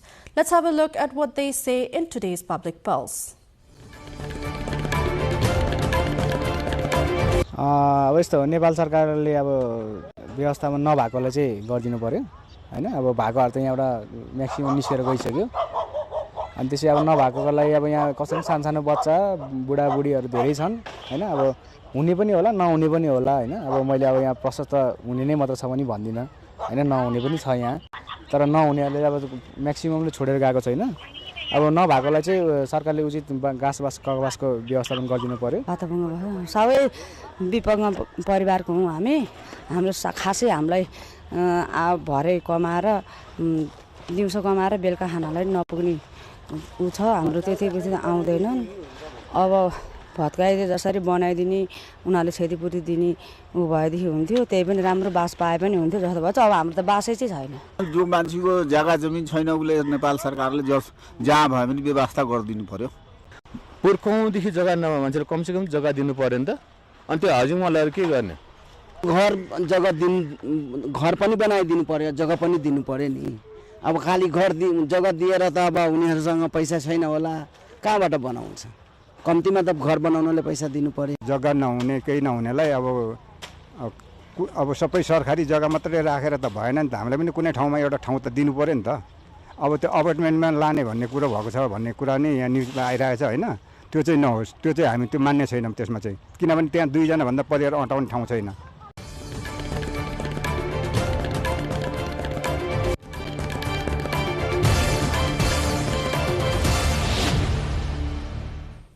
And that wraps up our Issue of the Day segment. Now on to the next. Clouds are gathering across Nepal, with forecasters saying incoming rain could finally bring relief from the recent heat wave. But worsening weather has also triggered flooding, causing highways to shut down and stranding travelers along the route. We take a deeper look at this in our cover story of the day after this short break.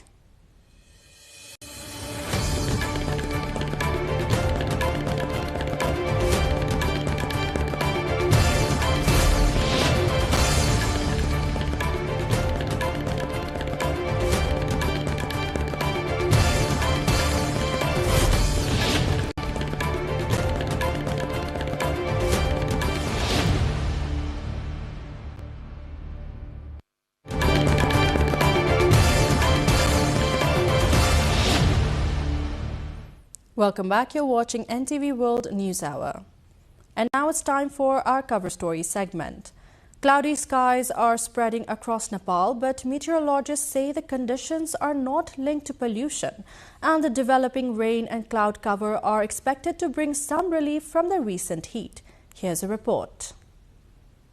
Weather conditions across Nepal have been changing over the past few days, with cloud cover and rainfall activity increasing in several regions. Moderate rainfall has been recorded particularly in the eastern parts of Bagmati, Koshi, Madhesh and Lumini provinces as per monsoon conditions continue to develop across the country. According to the Department of Hydrology and Meteorology, Kechana in Jhapa district has recorded more than 60 millimeters of rainfall, the highest in the recent measurements. Meteorologists say the current weather pattern is being influenced by a low-pressure system originating from the Bay of Bengal. This system, combined with western winds, local air circulation and instability in the lower atmosphere, has increased the likelihood of rain accompanied by thunder and lightning in many parts of the country. In terms of temperature, the far western and Lumini regions of the Tarai Plains are expected to remain slightly warmer until Monday. However, forecasters say that from Tuesday onwards, temperatures are likely to gradually decrease as cloud cover spreads across the country and rainfall activity becomes more widespread. अहिले तापक्रम त्यति धेरै माथि गएको छैन र अब यो अप्रिलको अन्त्य हुँदैछ हैन अप्रिल अब मे एक महिना छ सम्भवतः गत सालको जस्तो एक्सट्रिमली धेरै तापक्रमहरु माथि नजाला जहाँसम्म मलाई लाग्छ किनभने अब मोटामोटी 60-70% चाहिँ यो प्री मनसुनको टाइम पनि अब सकिसकेको छ पानी पनि त्यही अनुसारको टाइम मिलाएर आइरहेको छ त्यसले तापक्रममा वृद्धि हुन नदेला जहाँसम्म मलाई लाग्छ. Since it is the first monsoon season, there is a risk of heavy rain and lightning in some places when the local wind is active. So it seems necessary to be cautioned. Compared to last year, this time the pre-monsoon rain is happening on time and fairly, so the temperature has not risen much so far. Although the temperature reached 40 degrees Celsius a few days ago, it is predicted to gradually decrease in the coming days. Data from the Meteorological Forecasting Division shows that the pre-monsoon rains will control the heat to some extent this year compared to last year. Meteorologists advise the public to be cautioned as there is a possibility of lightning and wind storms when the local wind is active. Authorities continue to urge people to stay alert because in areas prone to sudden thunderstorms as Nepal moves deeper into the pre-monsoon weather phase. The BP Highway, a key road linking Nepal's capital region to eastern districts, has been completely blocked after flooding in the Roshi River, triggered by continuous rainfall. Temporary diversions in several locations across the Kavre-Palanchok-Sinduli section, including Chaukidara and Khumuni, were washed away, forcing authorities to halt all vehicle movement. The District Police Office in Kavre-Palanchok imposed the closure as a precaution after heavy rain was reported in surrounding areas such as Banepa, Panauti and Namobuddha. So far, 431 passengers have been rescued, while efforts are ongoing to assist around 150 others stranded along the route. Officials say the highway will remain closed until weather conditions improve and safety assessments allow for reopening.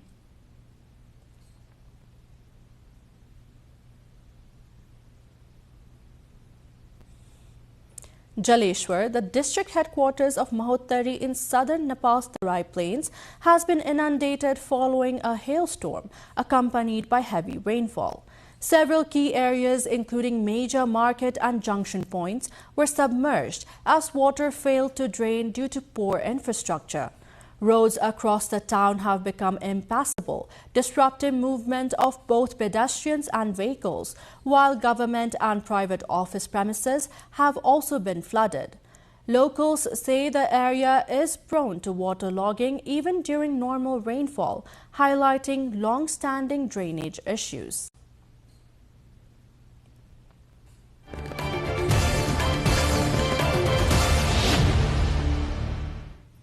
And that wraps up our cover story of the day. Now we move on to other updates. World Intellectual Property Day is being observed today across various countries, highlighting the importance of protecting innovation, creativity, and original ideas. The day, marked annually on April 26 since 2000, was initiated by the World Intellectual Property Organization, which is a United Nations body that promotes global cooperation on intellectual property systems. Intellectual property includes creations such as copyrights, patents, trademarks, and industrial designs that safeguard the right of creators and innovators. Experts say the protection of intellectual property has become more challenging in the digital age due to rising cases of online piracy, duplication, and unauthorized use. In Nepal, stakeholders are calling for stronger laws, better enforcement, and greater public awareness to improve the protection of the intellectual property rights.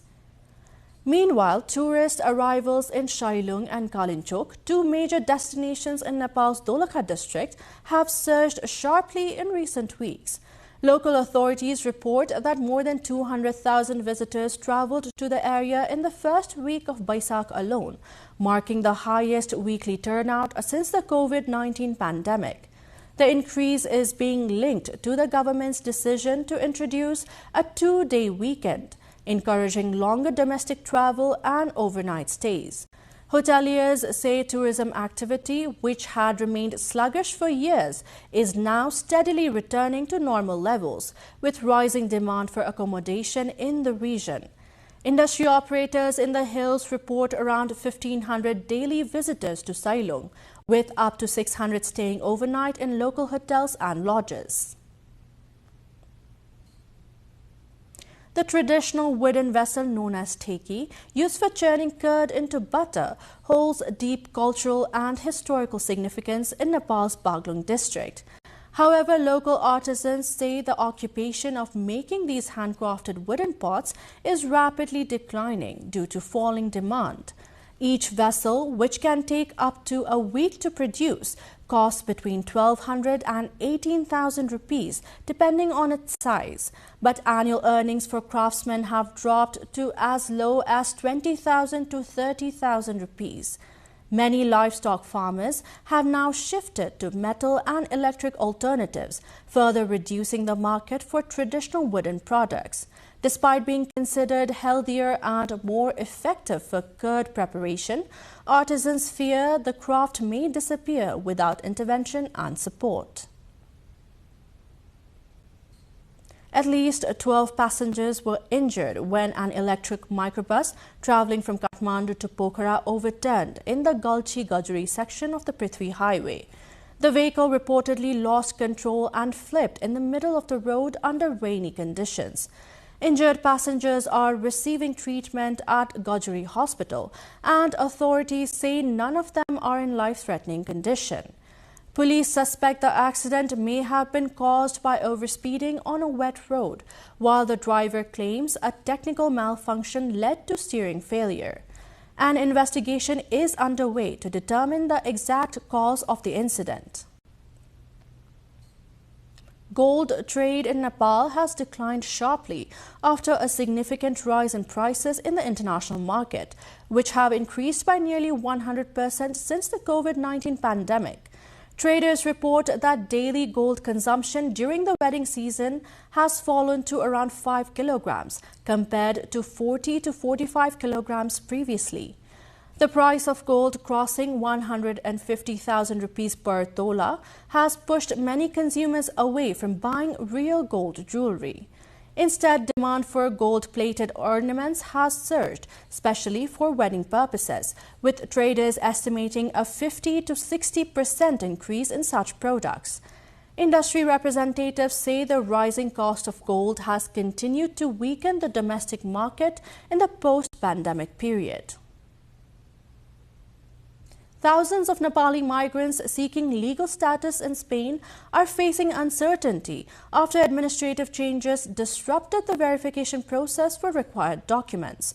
The Spanish government has reportedly shifted responsibility for parts of the process from its consular services in Nepal to its embassy in New Delhi, India.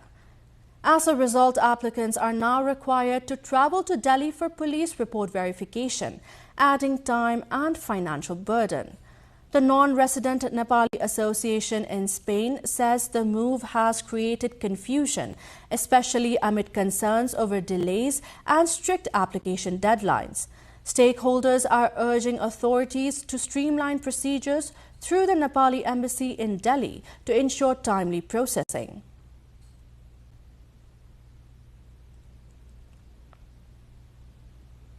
We have more international updates coming up next, but before that, let's have a recap of the headlines. Kathmandu clears riverbank settlements under major urban drive. Authorities pledge long-term housing solutions.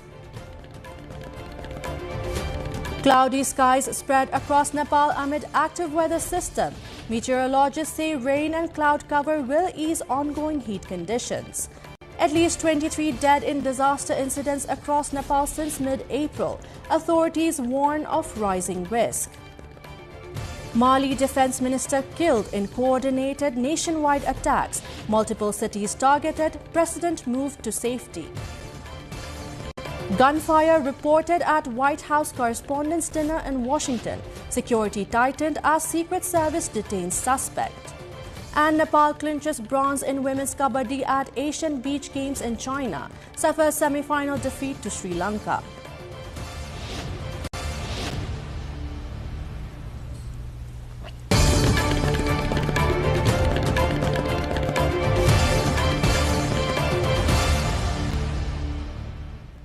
Now we move on to international updates.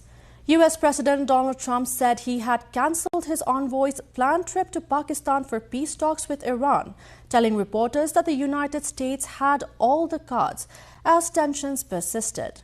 He added that the United States would proceed on its own terms and that the other side could initiate contact when ready, reiterating that Washington held the advantage.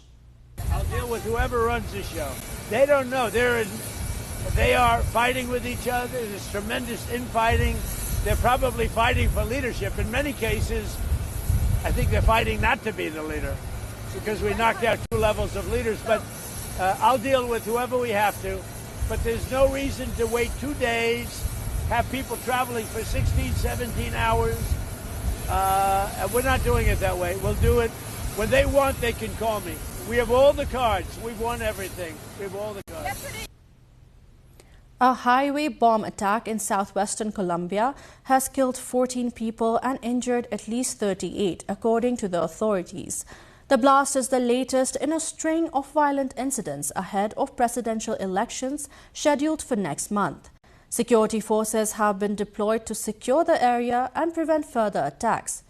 Investigators are working to identify those responsible amid suspicion of involvement by armed groups operating in the region.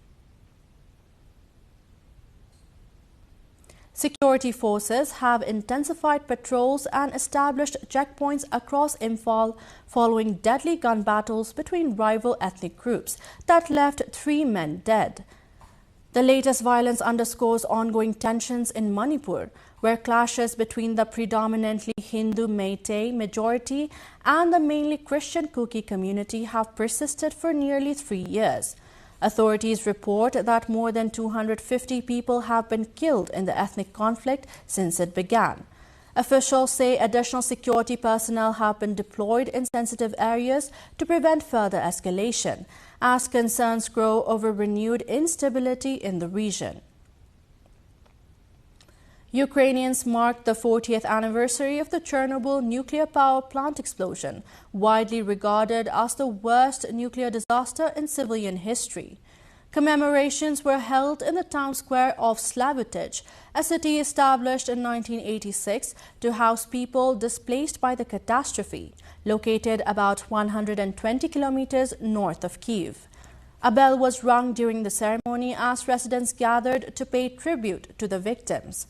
Participants, some dressed in white protective suits symbolizing radiation gear, laid candles and flowers at a memorial dedicated to those affected by the disaster at the Chernobyl.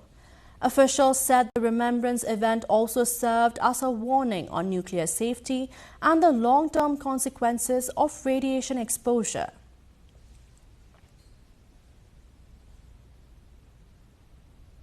Around 300 Palestinian couples took part in a mass wedding ceremony in Deir el-Balah in the central Gaza Strip. The event, dubbed the Dress of Joy 2, marks the second round of a massive wedding initiative organized by the United Arab Emirates. Officials said the ceremony aims to support young couples facing economic hardship, providing financial assistance and essential wedding arrangements. The gathering brought together families and community members in a rare moment of celebration amid the ongoing challenges in the enclave.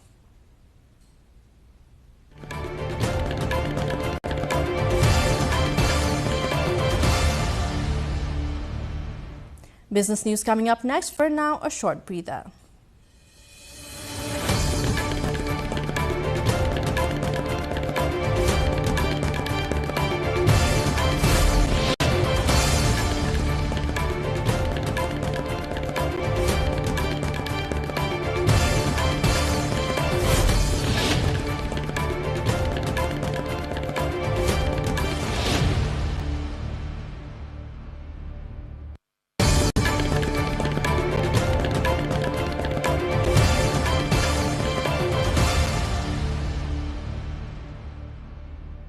Italy is preparing to decide whether to extend a temporary fuel tax cut, according to its officials. The facility stores petroleum products including diesel, petrol and jet fuel for distribution across the capital and nearby regions. The government is expected to make a decision in the coming days, ahead of May 1st, on whether to prolong the 0.244 euros per litre fuel excise reduction introduced during the Hormuz crisis. Officials say the extension is being considered to prevent a sharp rise in fuel prices amid ongoing market uncertainty.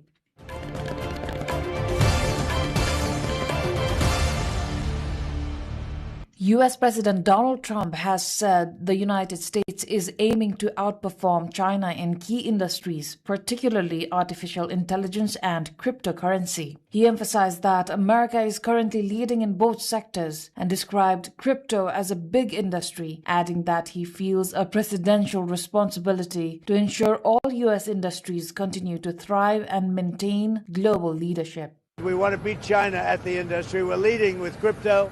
We're leading with AI, and I really feel I have an obligation from this. As a president, I have to be able to make sure that all of our industries do well. Crypto is a big industry. It's actually become somewhat mainstream. The banks have it, people have it, and I think as the leader of the country, we want to lead in AI. And we're leading China by a lot in AI, and we're also leading in crypto. Yeah.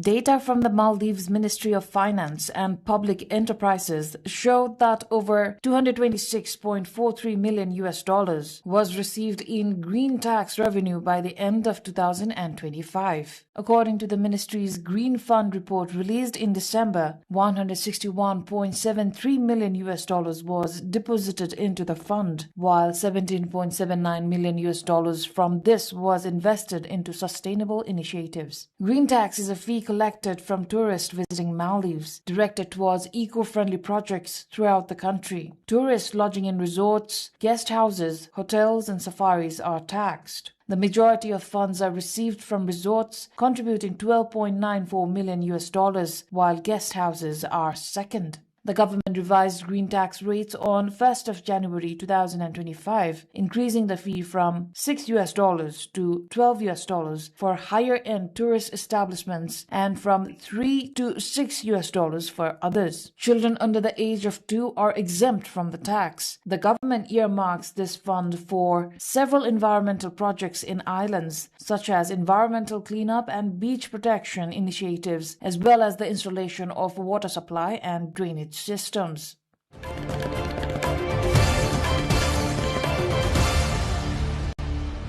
Auto industry insiders were amazed by the depth and breadth of conceptual innovation and technological iteration of China's new energy vehicle and EV sector at the 2026 Beijing International Automotive Exhibition, Auto China 2026, which kicked off on Friday. The event, which runs until May 3rd, brings together leading automakers, technology companies, and supply chain manufacturers from 21 countries and regions worldwide. A total of 1,451 vehicles, including 71 concept cars, are on display at the ongoing event, with new energy vehicles accounting for over 80% of the total, a record high. From charging rates that have jumped from industry standard benchmarks in a matter of months to artificial intelligence systems moving from cars to homes, to vehicle architectures that fuse once-separated systems, exhibitors and international visitors describe an industry moving faster than many expected.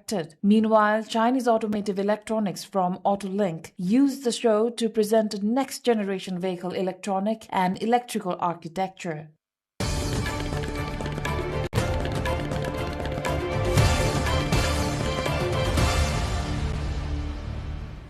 Now on to sports update.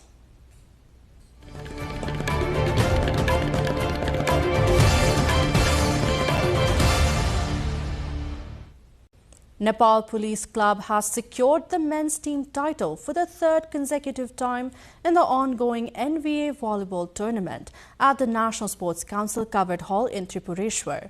The departmental side maintained an unbeaten run by defeating Budanilkantha Club in straight sets 25-22, 25-17 and 25-18.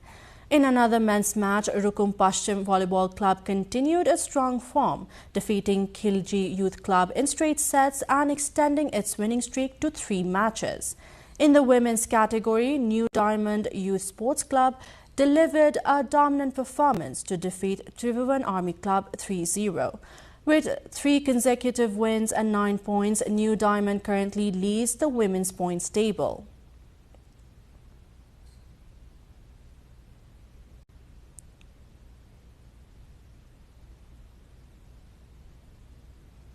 Arsenal has returned to the top of the Premier League with a nervy 1-0 win at home to Newcastle United.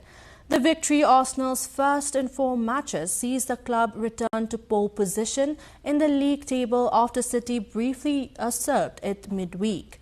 However, it comes at a cost as Iberici Eze left the pitch after scoring the match-winning goal, while Kai Havertz, who gave him the assist, was also sidelined. Arsenal now sits 3 points clear of Manchester City, who on Saturday reached the FA Cup final after coming from behind to edge second-tier Southampton.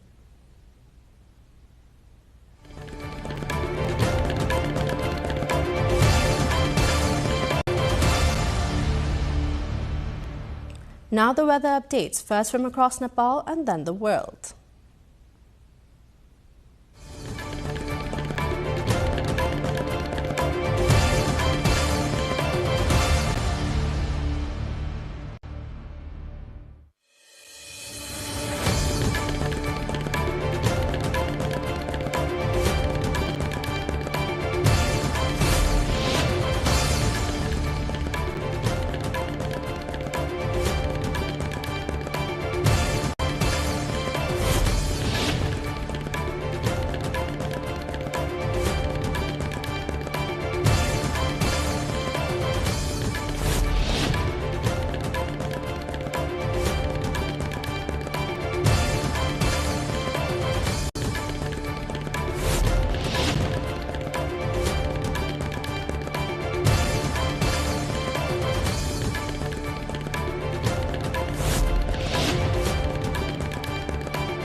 And before we wrap up, here's a reminder of our top stories once again. Kathmandu clears riverbank settlements under major urban drive. Authorities pledge long-term housing solutions. Cloudy skies spread across Nepal amid active weather system. Meteorologists say rain and cloud cover will ease ongoing heat conditions. At least 23 dead in disaster incidents across Nepal since mid-April.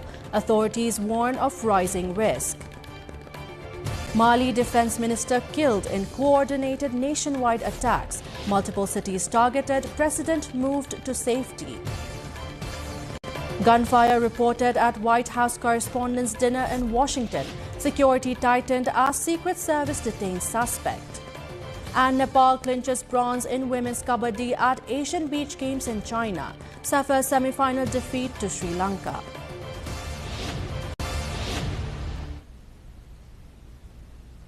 That is it for this edition of NTV World News Hour. Do join us through our social media and get the latest updates from our official website at nepaltelevision.com.